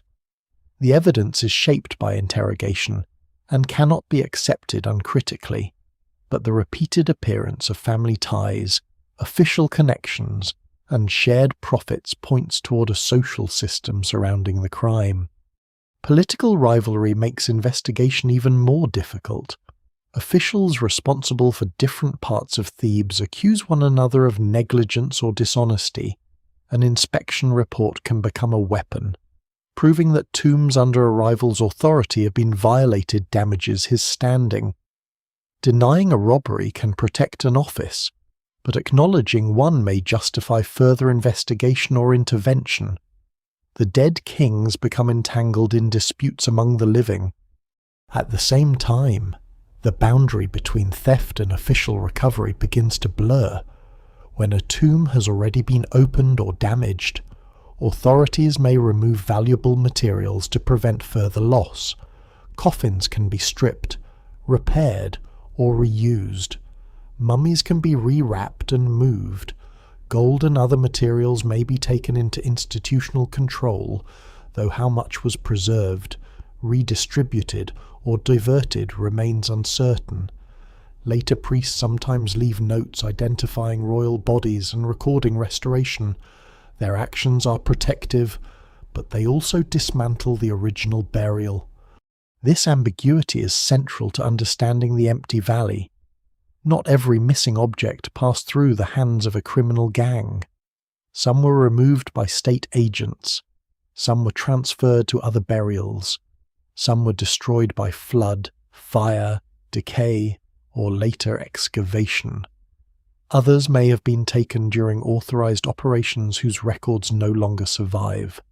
No single explanation fully accounts for the disappearance of entire royal inventories. The broader political situation continues to deteriorate during the later Ramesside period. Royal control in Upper Egypt becomes less direct. Powerful priestly and military figures gain influence. Civil unrest and regional insecurity complicate administration. The famous robbery investigations cluster especially from the later reign of Ramesses IX into the early years associated with Ramesses XI. Though dating individual documents remains a subject of continuing research. The timing matters because it shows that large-scale tomb violation is not random. It rises during a period when the institutions surrounding the cemetery are under exceptional pressure. Even then, fear does not vanish. Robbers know they're entering sacred and legally protected spaces. They may avoid certain objects, perform protective acts, or rely on accomplices to reduce risk. Yet once a few tombs are successfully opened, another kind of knowledge spreads. The mountain can be penetrated. Stone blockings can be broken. Seals can be ignored. Gold can leave the valley and enter ordinary circulation. The psychological barrier weakens along with the administrative one. The first robbery therefore begins long before the first hole appears in a doorway. It begins when wages fail, when officers compete, when guards can be bought, when records cease to guarantee action, and when people with specialized knowledge see royal wealth protected by institutions they no longer trust. The tombs remain physically sealed, but their real defenses have already thinned. Across the valley, the entrances still look undisturbed. Dust covers the paths. The cliffs remain silent. Inside, kings lie within their shrines, surrounded by objects meant to last forever. Outside, men begin to calculate how much stone stands between them and a lifetime's wealth. The first opening does not announce itself with a shattered doorway visible from across the valley. It begins with disturbed debris, a loosened stone, a patch of plaster that no longer matches the wall around it. Someone has returned to a place intended never to be entered again, and discovered that concealment is not the same as disappearance. For the robbers, the problem is not simply breaking into a tomb. It is finding the correct point in a landscape layered with old construction, flood deposits, spoil heaps, collapsed huts, abandoned pathways, and entrances hidden beneath later debris. Some locations remain within living memory. Others can be reconstructed from old workmen's knowledge, family tradition, administrative records, or observation of the terrain. A robber does not need a complete architectural plan. He needs to know where cutting through a wall or clearing a slope is likely to lead somewhere valuable. The surviving records usually capture these events only after something has gone wrong. A patrol notices damage, an accusation reaches an official, a suspect is arrested carrying metal or burial goods, rival administrators demand an inspection. The crime itself takes place in darkness and secrecy. The written record begins when secrecy fails. The Abbot Papyrus preserves one of the clearest views of this official response. It describes an inspection of tombs in the Theban necropolis during a period of growing concern. Administrators, scribes, guards, and workmen move through the burial grounds, examining entrances and reporting whether tombs remain intact or have been violated. Their language is formal and exact. One tomb is found undisturbed. Another has been entered, a doorway has been damaged, but the burial chamber may still be secure. The inspectors distinguish levels of intrusion rather than treating every disturbance as total destruction. This precision matters because ancient robbery was rarely a single clean event. An outer entrance could be opened without reaching the body. A shaft might be cleared and then abandoned. One group could penetrate a chamber, remove selected goods, and leave enough behind for another group years later. Later officials might reopen the same tomb for restoration, removal, or relocation. Archaeologists often confront several episodes compressed into one damaged doorway. The Abbot investigation also reveals conflict among the living. The condition of the tombs becomes evidence in a dispute between officials responsible for different parts of the necropolis. One administrator accuses another of failing to protect royal and private burials. Inspection parties are therefore not neutral observers moving calmly through the desert. They carry political tension with them. A broken seal can damage a career. A report of an intact tomb can defend an office. What appears to be a straightforward list of robberies is also a contest over responsibility. The inspectors sometimes rely on men who understand construction. A wall may look ancient to an ordinary observer, but a tomb worker can recognize where masonry has been rebuilt, where plaster has been disturbed, or where a tunnel has cut through natural rock. Their expertise allows officials to distinguish old damage from recent intrusion. It also exposes the enduring danger of specialized knowledge. The same skills used to diagnose a break-in can be used to create one. Papyrus Mayor A carries the story from inspection into interrogation and trial. The accused are questioned about their movements, companions, tools, and access to burial places. Some are condemned, others are released. Testimonies conflict. Men deny earlier statements, accuse one another, or claim that confessions were extracted under pressure. The documents preserve a legal process that is both recognizable and deeply troubling.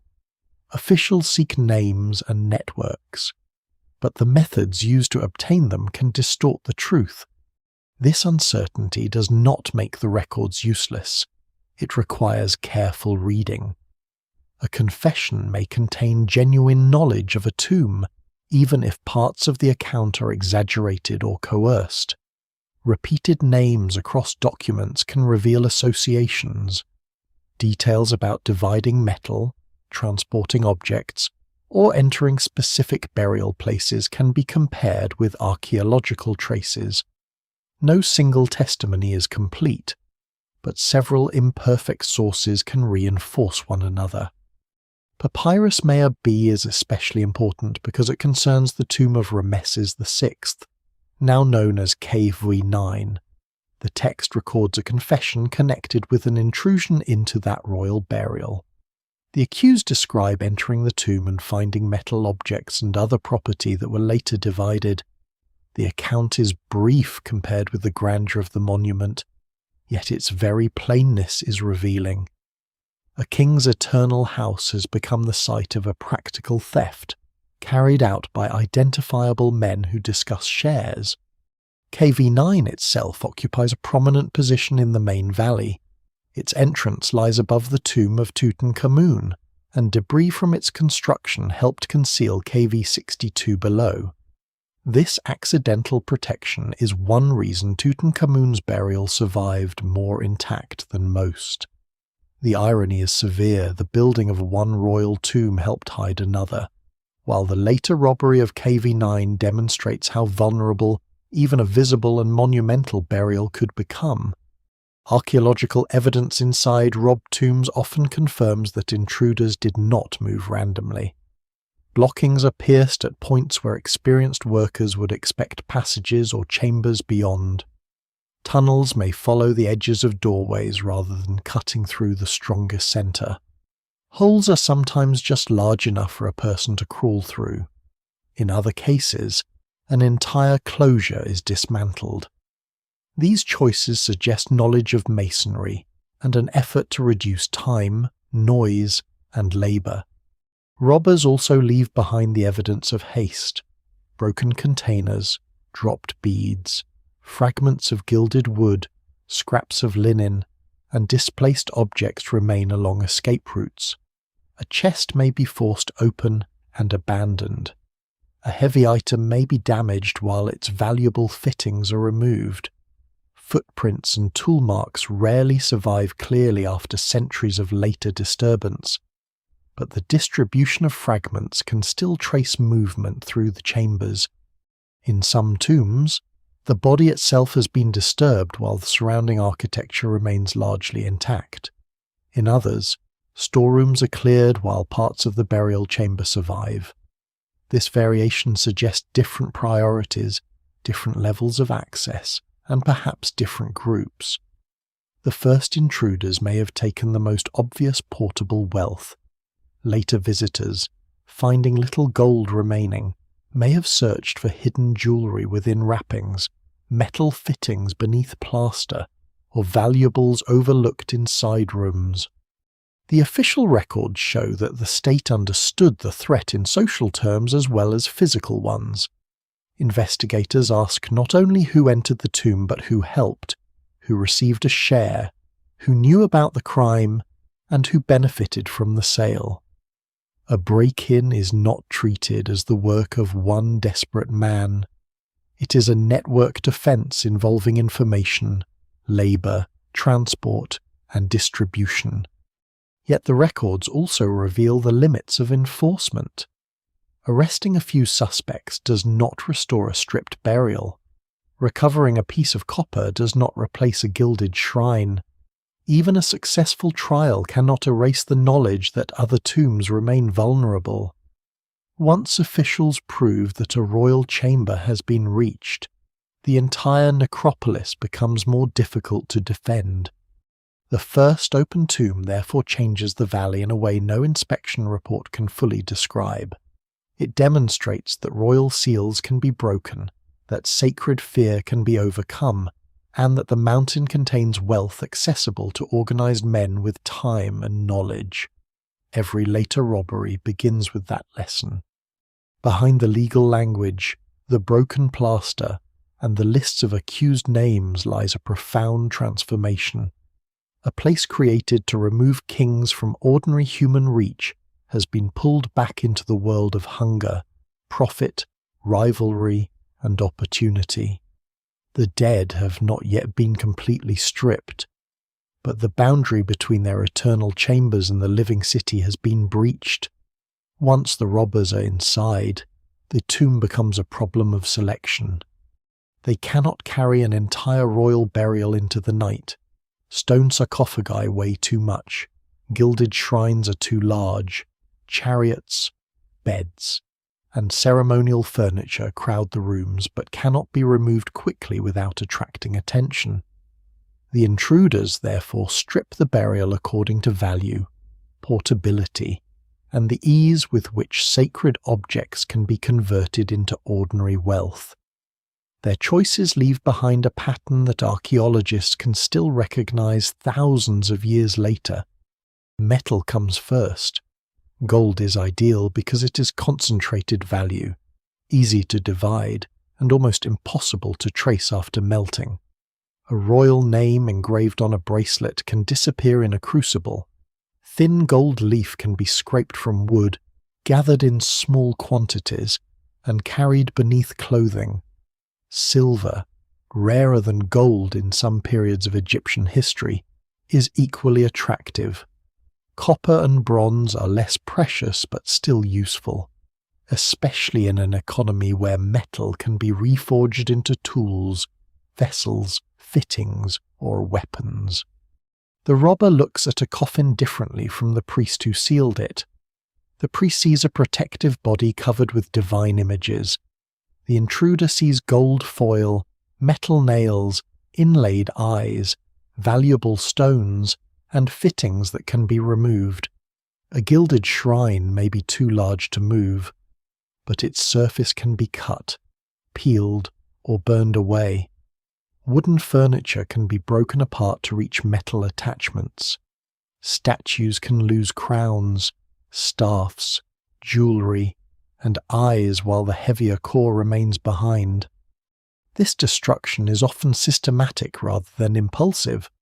Panels are split along joints, hinges are removed, metal bands are pried from boxes, decorative inlays are extracted from settings.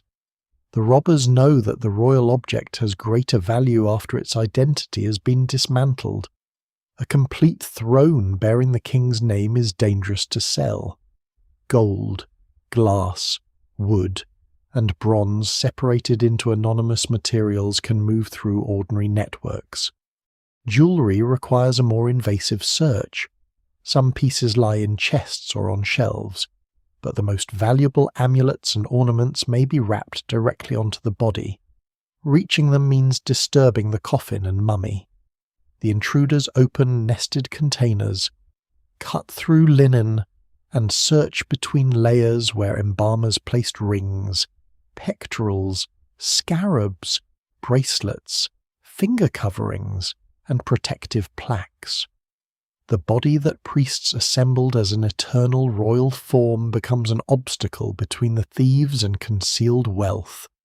This is one reason royal mummies are often found damaged even when their tomb architecture survives. The destruction is not always an act of hostility toward the king.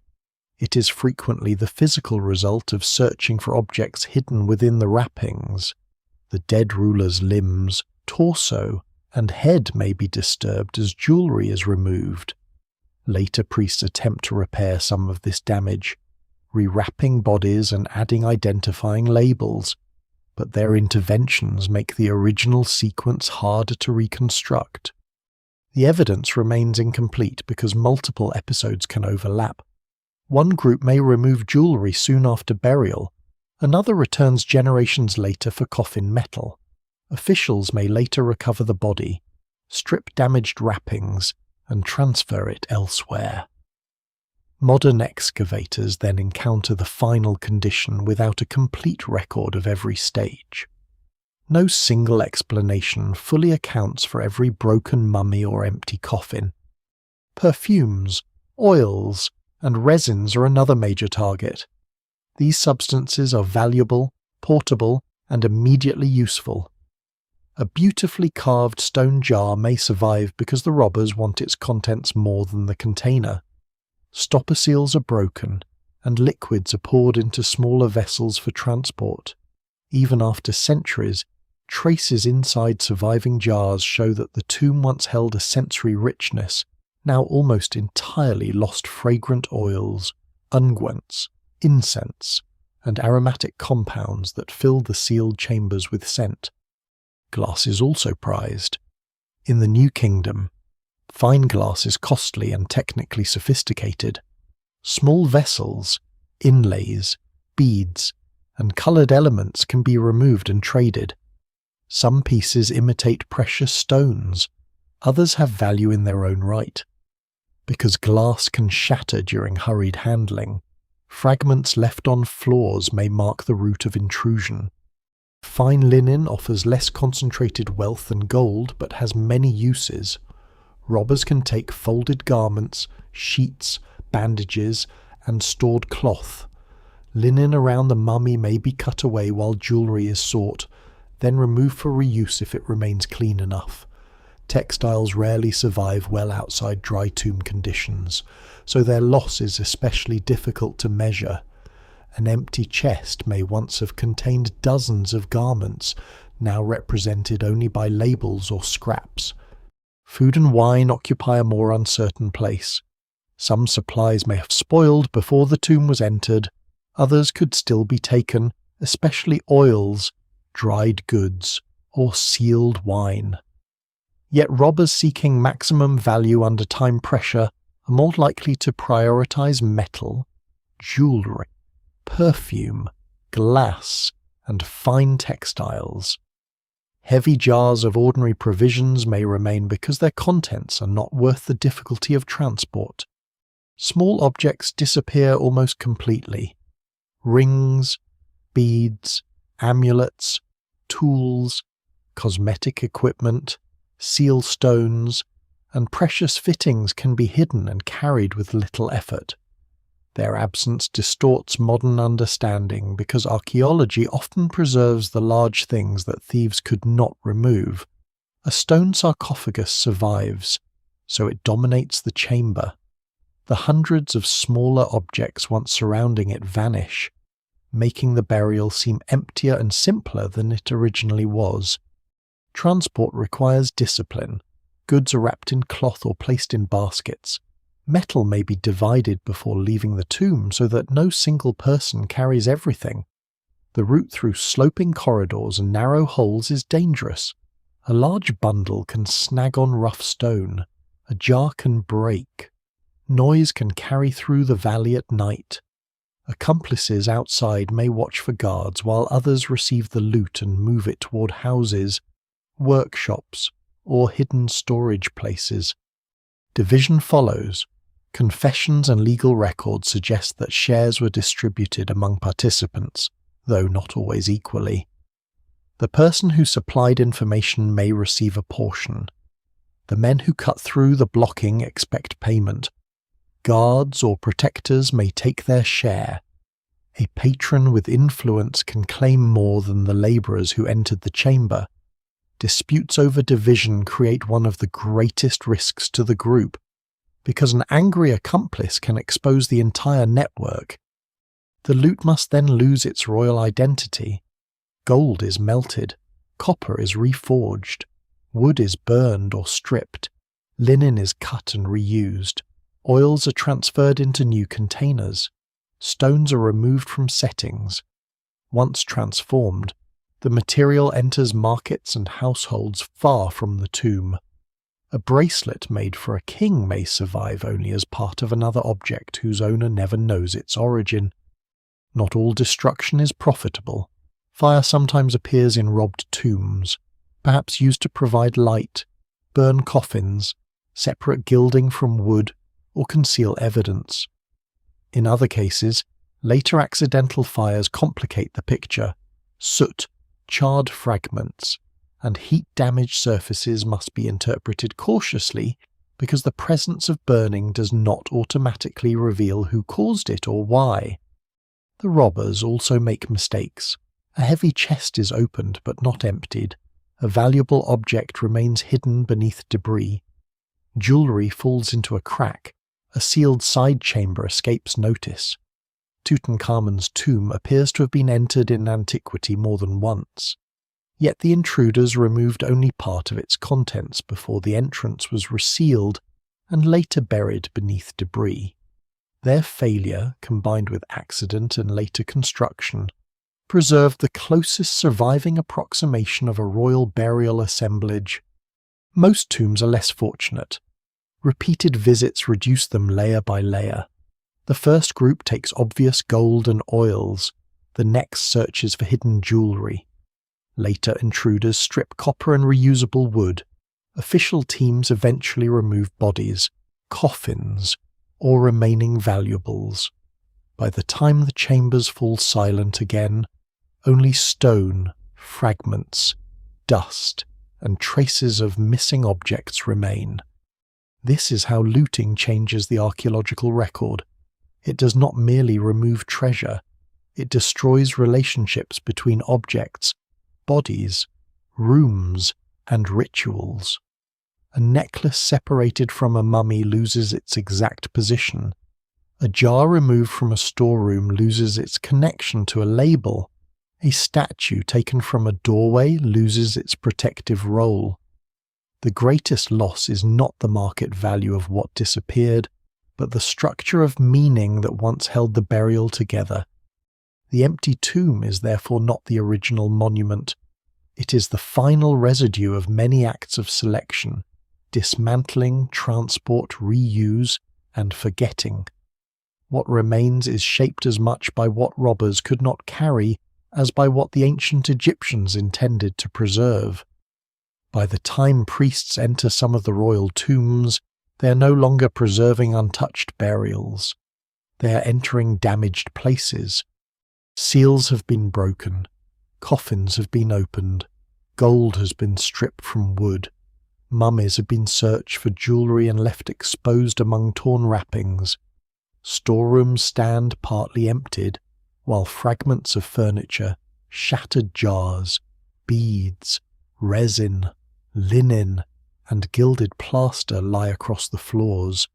The original promise of permanent isolation has failed. The question facing the authorities is no longer how to keep every king inside his own tomb. It is how to save what remains. This produces one of the strangest reversals in the history of the valley. The same institutions that once sealed royal bodies behind stone now begin to remove them. Priests and necropolis officials reopen tombs, identify the dead, repair damaged wrappings, replace or reuse coffins, and carry kings away from the monuments built specifically to contain them.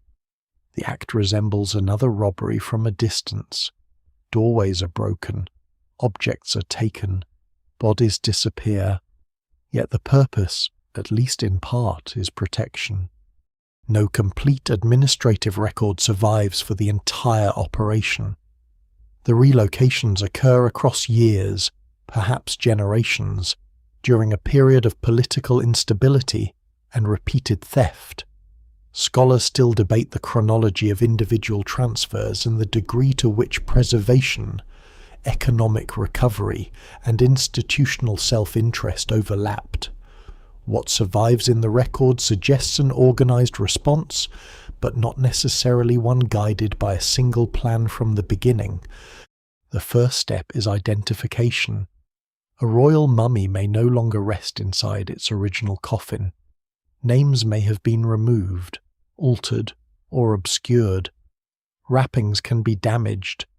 Burial equipment may belong to more than one person, because coffins and lids have already been reused.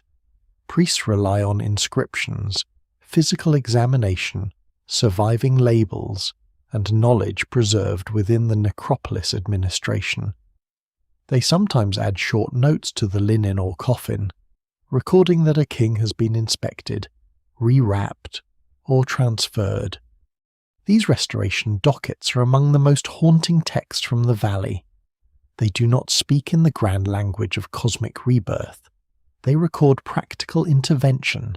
A royal body has been found. Its wrappings have been renewed. It has been placed in another container. Officials and priests certify the work. A pharaoh once surrounded by shrines, gold, statues, provisions, and painted chambers is reduced in the document to a preservation problem requiring cloth, resin, identification, and safe storage. The body itself may need extensive repair. Robbers searching for jewellery have cut through linen and disturbed limbs. Resin has hardened the wrappings into a dark shell. Coffin fragments may cling to the surface. Priests remove damaged layers where necessary, reposition the mummy, add new bandages, and secure it again. They may include labels so that identity will survive even if the original burial equipment does not. The work preserves the kings, but it also changes them. Original amulets may already be gone. Some wrappings are removed. New linen covers older material. Bodies are placed in coffins made for other people. A coffin may be modified by replacing a name or adding a new inscription. Later investigators therefore encounter royal mummies inside containers that do not match them, creating puzzles that can be resolved only by combining texts, anatomy, genealogy, and archaeological context. Coffin reuse becomes increasingly important because fine timber is valuable and new resources are limited. A damaged royal burial contains large quantities of wood, metal, linen, and other materials that can be recovered. Officials may strip gilded surfaces, remove fittings, and repurpose coffins while still attempting to preserve the body. To a modern observer, this can look like institutional looting, and the distinction is not always comfortable. This same operation may rescue a mummy and dismantle the equipment that once protected it. This is why the disappearance of tomb goods cannot be divided neatly between virtuous priests and criminal robbers. Authorized personnel may remove precious material to place it under institutional control. Some goods may be reused in later burials. Others may enter temple treasuries. Still others may be diverted by corrupt officials during the process. The evidence remains incomplete, and no single explanation fully accounts for everything missing from the royal tombs. As individual tombs become impossible to defend, the authorities begin concentrating royal bodies in more secure hiding places. One of the most important is the tomb of Amenhotep II, now known as KV35. The tomb was originally created for that 18th dynasty king, but centuries later its chambers became a refuge for other royal mummies. Bodies belonging to rulers and members of the royal family were placed together in side rooms, removed from their own violated monuments and concealed behind a new layer of secrecy. The scene inside KV35 would have been unlike any original royal burial. Kings from different generations rested near one another, some in reused coffins, some identified by labels, some surrounded by little of their former equipment. Their individual tombs had expressed distinct reigns, theological programs, and royal identities. The cache reduced these differences. The priority was no longer to preserve each complete funerary world. It was to preserve the bodies themselves. Another great hiding place lies outside the main valley in the cliffs near Deir el-Bahri. The cache, now known as TT320, or the Royal Cache, eventually held many of Egypt's most famous rulers and royal relatives. The route into it was difficult, and its location remained hidden for centuries. Within its crowded chambers, kings who had once occupied separate monuments were stacked, moved, and stored together in conditions far removed from the splendor of their original funerals. The names associated with these caches read like a history of the new kingdom. Yet the bodies do not arrive as triumphant monarchs. They arrive as survivors of failing security. Some are stripped of most valuables. Some carry evidence of ancient repair. Some rest in coffins not originally made for them. Their continued existence depends on anonymity, compression, and removal from the monuments that once proclaimed their eternal individuality. Amenhotep III offers a striking example. His vast tomb in the Western Valley. WV22 was created on a scale appropriate to one of Egypt's most powerful kings. Its architecture and painted chambers still express royal ambition, but most of its burial equipment is gone. His mummy was transferred in antiquity and eventually concealed in KV 35. The tomb remained in the landscape, while the king himself survived elsewhere. This separation changes the meaning of the valley. A royal tomb without its body becomes a shell of ritual architecture. A mummy without its tomb becomes a displaced sacred object. The ancient rescue operations preserve one half by abandoning the other. They save the physical king but surrender the complete system designed to sustain him.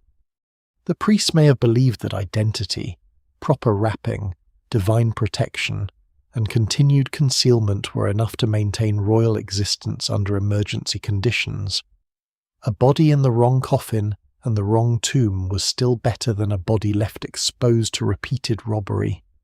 The solution was imperfect, but perfection was no longer available.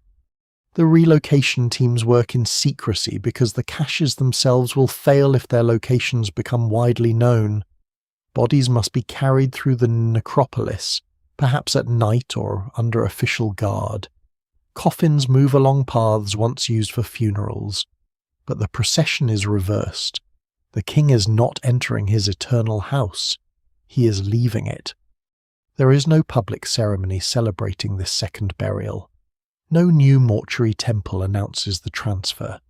The operation depends on silence, restricted knowledge, and the hope that one hidden chamber can succeed where dozens of royal tombs have failed. When the final cache is sealed, the kings lie together in darkness. Their gold is mostly gone. Their original rooms stand empty. Their names survive on scraps of linen, altered coffins, priestly notes, and memories held by a shrinking circle of officials. The valley has not protected the royal dead. The people serving the valley have carried them away to protect them from it. The priests close the cache, but the story does not become clearer with time. It becomes thinner. What survives beneath the cliffs is not a complete record of royal burial, but a residue shaped by robbery, official removal, flooding, fire, decay, reuse, early excavation, modern conservation, and chance. Archaeology can recover extraordinary detail from that residue, yet it cannot simply reverse every disturbance and rebuild the Valley of the Kings exactly as it appeared before the doors were broken. Too many objects have vanished. Too many rooms have been emptied, and too many actions left no written explanation. An empty chamber is the most deceptive form of evidence. Its walls remain. Its dimensions can be measured. Chisel marks show how it was cut. Paint preserves parts of its religious program, but the room's original material life may be almost entirely gone.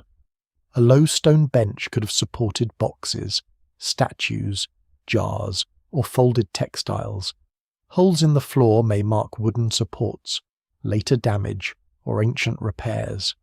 Dark stains may come from resin, oil, water, smoke, or substances introduced during later occupation. Archaeologists can compare patterns, but comparison does not always produce certainty. Even when fragments remain, their original relationships may be lost. A bead found near a doorway could have fallen from a royal necklace during burial, robbery, priestly transfer, or modern clearing. A strip of gilded wood may come from a shrine, coffin, chest, throne, or ceremonial object. A broken jar stopper can identify a product or estate, but not necessarily the precise vessel from which it came if the room has been disturbed repeatedly. The smaller the fragment, the greater the temptation to assign it a place in a coherent story that may never have existed. This is what makes Tutankhamun's tomb so valuable. It preserves not only objects but much of their spatial context. Photographs taken during excavation show beds leaning above boxes, chariot parts stacked among other equipment, sealed doorways, baskets, statues, shrines, and containers positioned within specific rooms. Carter's object cards, Harry Burton's photographs, plans, notes, and conservation records allow researchers to reconnect thousands of details that would otherwise be scattered across museum cases and storage rooms. The continuing reconstruction of this archive reveals a crucial difference between a collection and a burial. In a museum, objects are usually separated by type, material, artistic quality, or display needs. In the tomb, they existed in physical relationships. A chest stood beneath a couch, a statue faced an entrance, a bundle blocked access to another object. Food containers occupied space near ritual equipment. These relationships can reveal sequence, urgency, function, and human decision. Yet even KV-62 is not an untouched moment frozen at burial. Ancient intruders entered it. Goods were moved, some containers were opened, officials appear to have restored order and resealed parts of the tomb. The burial itself may have been arranged hurriedly, with reused or modified objects. Modern excavation then required years of handling, numbering, photography, conservation, transport, and interpretation. The spatial archive can bring researchers closer to the original tomb, but it cannot remove every ancient and modern disturbance. KV-46, the burial of Yuya and Thuya, offers another partial window. Much remained when the tomb was excavated, including coffins, furniture, a chariot, containers, funerary figures, and the mummies themselves. Early plans and catalogues record where objects were found, making the tomb one of the best comparisons for a wealthy 18th dynasty burial.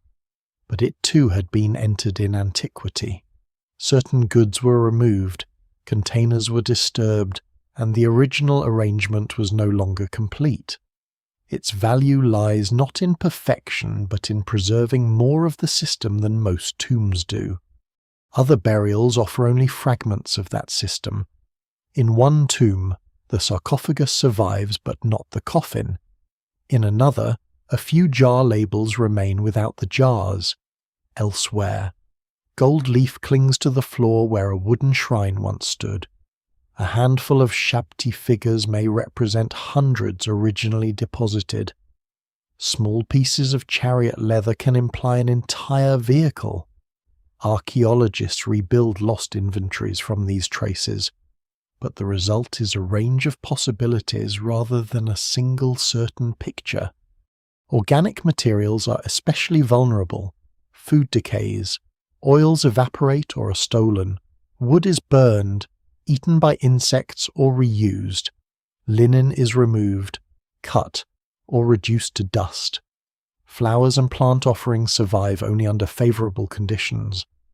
Scent leaves almost no visible architecture. A tomb originally filled with cedar, resin, wine, incense, linen, leather, dried plants, and prepared foods can become a bare stone interior in which the most abundant materials are those least representative of the original experience. Sound and light are almost entirely unrecoverable. Archaeologists can estimate how lamps illuminated corridors and how voices carried through chambers, but no excavation preserves the exact atmosphere of a royal funeral. The brightness of fresh pigments can be studied, yet the appearance of gold under moving lamplight remains partly imaginative. The smell of resin, oil, dust, incense, and sealed organic material is lost. Modern visitors enter with electric lighting, ventilation, barriers, and expectations formed by museums. The ancient sensory world cannot be reconstructed from plans alone. Written sources do not solve every problem. Funerary texts explain sacred geography, but they rarely describe where every object was placed. Administrative records list deliveries, Yet a delivery to the necropolis does not prove that the item reached a specific tomb. Robbery papyri preserve testimony, but they focus on accusation, confession, and legal procedure rather than giving complete inventories of what was taken. Restoration dockets identify transfers, but they often say little about what officials removed or reused during the operation. There is also the problem of survival bias. Heavy stone objects remain because they are difficult to steal. Gold disappears because it is easy to transform. As a result, the archaeological record exaggerates stone and underrepresents metal, cloth, oil, wood, and small portable goods. Modern reconstructions based only on what survives may make royal burials appear colder, emptier, and more architectural than they truly were. Early archaeology introduced another layer of loss. Excavators working before modern standards sometimes cleared rooms rapidly, discarded debris, separated objects from their exact positions, or focused on impressive pieces while neglecting minor fragments. Records vary in quality. Some excavations were documented with remarkable care for their time. Others left only brief notes, incomplete plans, or published summaries. Objects were divided among institutions, sold, misplaced, or stored under changing numbers. A fragment in one museum may belong to an object held elsewhere without anyone recognizing the connection. Conservation can preserve and alter at the same time. Fragile wood may require support. Paint can darken or brighten under treatment. Textiles may be mounted.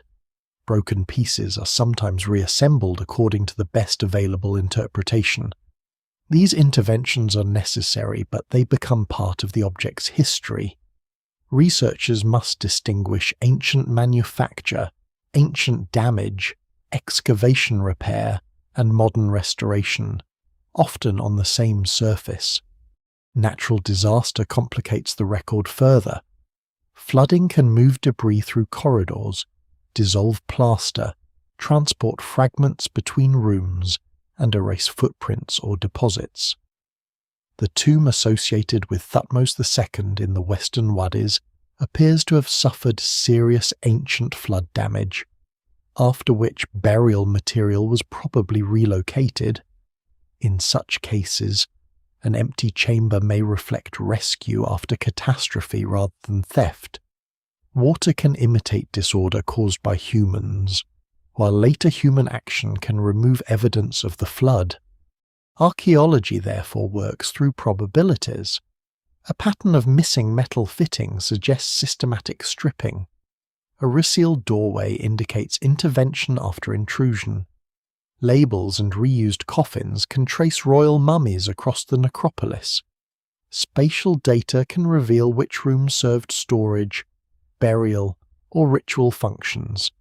Scientific analysis can identify pigments, resins, wood species, fibers, food remains, and residues inside vessels. Each method restores a piece of the vanished world. But restoration is not resurrection. The complete inventories of most royal tombs are gone. The identities of many workers, guards, robbers, and officials are unknown. The original positions of countless objects cannot be recovered. Entire categories may have disappeared without leaving a trace. Even the best preserved burial is an interrupted arrangement rather than an untouched beginning. What archaeology can do is resist the illusion created by emptiness. It can show that a bare room once held weight, colour, scent, texture, and sacred purpose. It can reconnect fragments to vanished furniture, stains to missing substances, legal records to damaged doorways, and displaced mummies to tombs that no longer contain them. The reconstruction will always contain gaps, but those gaps are themselves part of the history. The silence inside the tombs is therefore not a lack of evidence, It is evidence of loss on a scale too large to reverse completely. The valley known today is not the valley the ancient Egyptians intended to leave behind. Modern visitors descend through open entrances marked with numbers, follow electric lights along protected walkways, and enter chambers where stone walls seem to be the principal monument. The tombs appear architectural, almost abstract corridors, pillars, painted ceilings, empty side rooms, sarcophagi standing alone. Yet this apparent simplicity is the final condition of a landscape repeatedly transformed.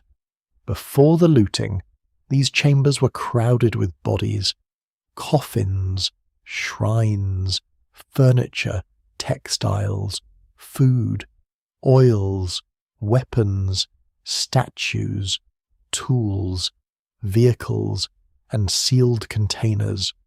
After the looting, they became something else, a vast collection of absences. The change did not occur in a single disastrous night. It unfolded across centuries. One entrance was located and reopened, another was damaged by flood, a third was stripped by men working with knowledge of its layout. Officials then entered damaged tombs, recovered bodies, removed valuable materials, and resealed what remained. Coffins passed from one owner to another. Royal mummies were carried into caches. Later generations forgot which king had occupied which chamber. Sand, rubble, and construction debris covered some doorways while leaving others visible. The valley gradually ceased to function as a living royal cemetery. Work crews disappeared, guard posts fell silent, the place of truth was abandoned, mortuary cults weakened or ended, the administrative chain linking royal tomb, temple, priest, scribe, guard, and worker broke apart. Without that network, the cliffs still contained tombs, but no longer formed the same institution. Later people entered the landscape for different reasons. Some reused accessible chambers, others left graffiti, sought shelter, explored ruins, or searched for valuable objects overlooked by earlier visitors.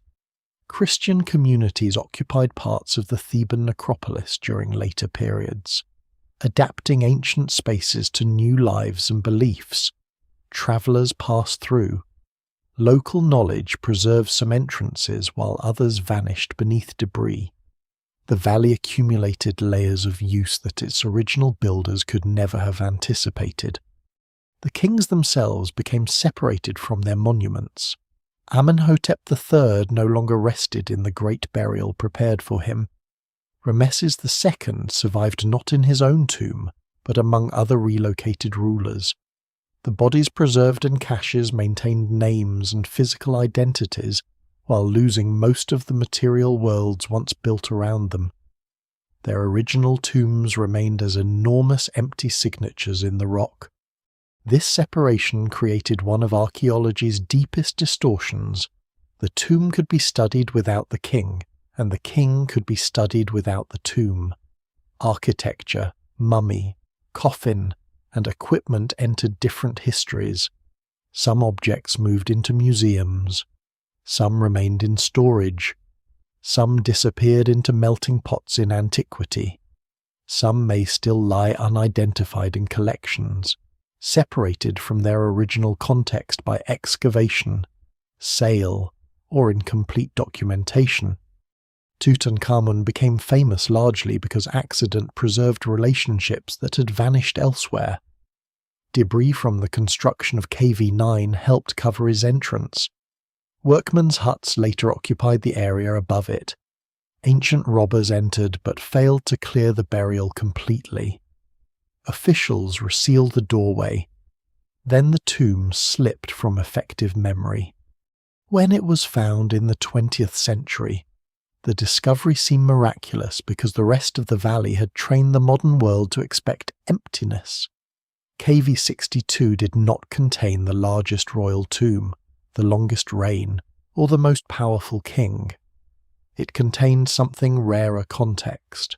The room still held enough of their original assemblage to reveal how overwhelming even a relatively modest royal burial could be. That survival changed the imagination of the entire valley.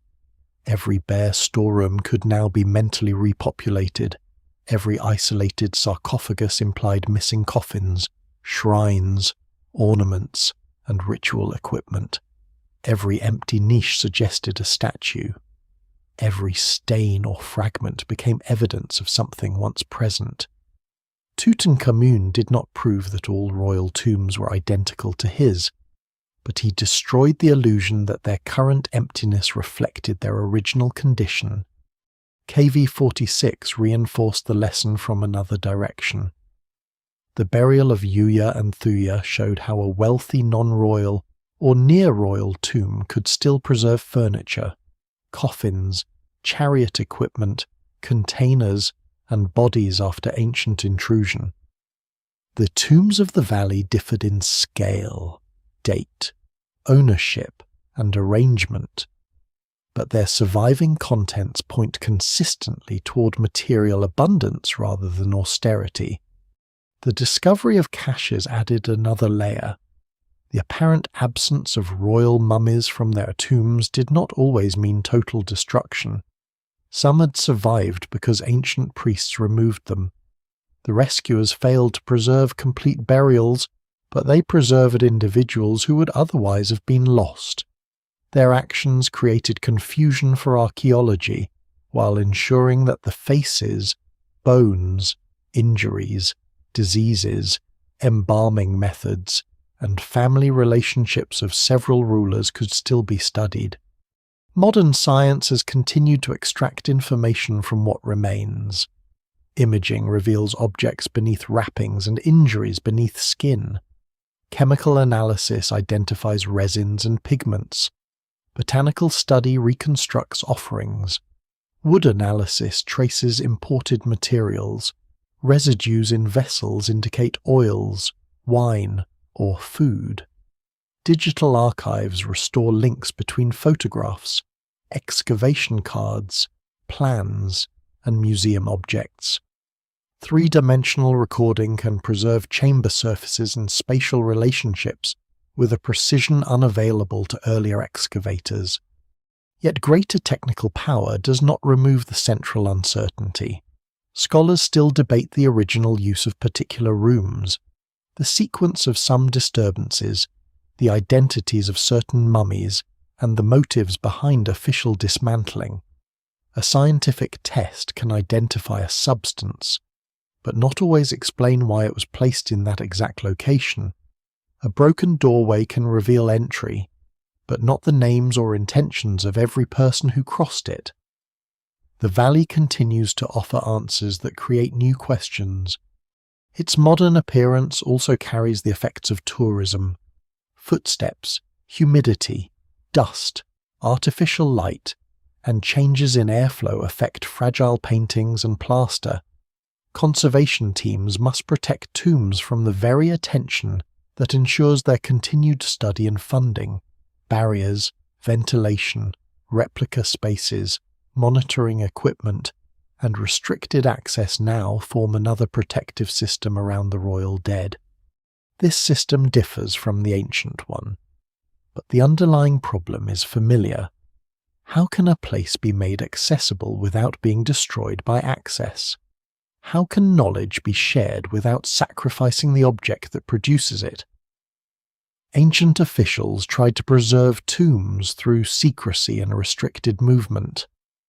Modern institutions attempt preservation through documentation, conservation, controlled visitation, and public responsibility. Neither system is perfect.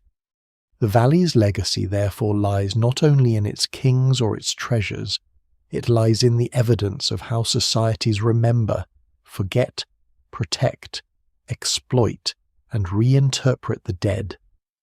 The same burial can be a sacred house, a guarded state project, a source of wealth, a rescue operation, an archaeological site, a museum narrative, and a global symbol of ancient Egypt. None of these identities completely replaces the others. Before the looting, the valley expressed extraordinary confidence. The king would endure because the body was preserved, the name was written, the walls were painted, the equipment was supplied, and the state would maintain the cult. After the looting, that confidence appears fragile. Bodies were displaced, names were confused, objects vanished, institutions failed, and yet the project did not fail completely. The names of the kings are still spoken, painted figures still cross the hours of night, fragments of furniture still reveal the hands that made them. Legal papyri still preserve the voices of guards, officials, suspects, and scribes.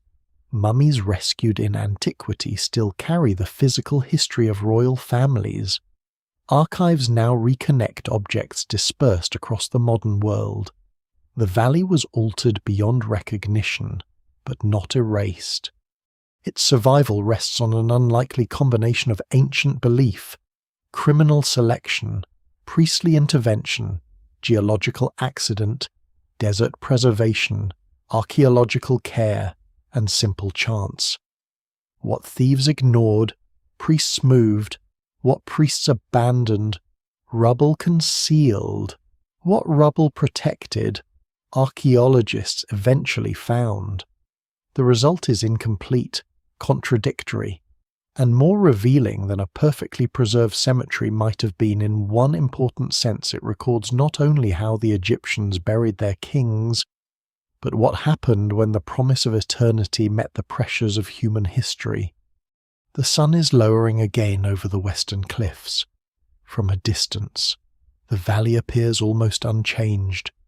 The same pale ridges rise above the desert. The same shadows lengthen across the entrances. Wind continues to move dust over paths walked by workmen, priests, guards, robbers, explorers, and archaeologists. Stone has endured where nearly everything softer has vanished. Inside the mountain, the painted night remains. Boats move through dark waters. Gates wait for their names. Stars hold their positions above empty burial chambers. The kings who once lay beneath them are elsewhere now, some in museums, some in hidden or uncertain places, some lost completely. Time did not preserve the valley as its makers intended. It preserved fragments, interruptions, and traces, a broken seal, a jar label, a scrap of linen carrying a royal name, a bead missed in the darkness, a line written by a scribe who never imagined that strangers would study his words thousands of years later. These small survivals carry the weight of vanished rooms. The looters believed they were taking gold, oil, linen, glass, and metal. In doing so, they also removed relationships, sequences, and meanings that can never be fully restored. The priests who moved the royal dead believed they were protecting them, though protection required dismantling the worlds built around them. Archaeologists arrived much later, trying to gather the scattered pieces without always knowing which loss belonged to which age. What remains is enough to imagine, but never enough to be certain. Perhaps that is why the valley continues to feel alive. It does not offer a finished story. It offers doors opened too late, rooms emptied too early, and names that survive journeys their owners were never meant to make. It reminds us that memory is not a sealed chamber. It is carried, damaged, repaired, misplaced, and found again. Night gathers between the cliffs. The last heat leaves the stone. Far beneath the surface, a painted king raises his hands before a god while the solar boat moves toward dawn. The chamber round him is empty now, but the image continues its journey.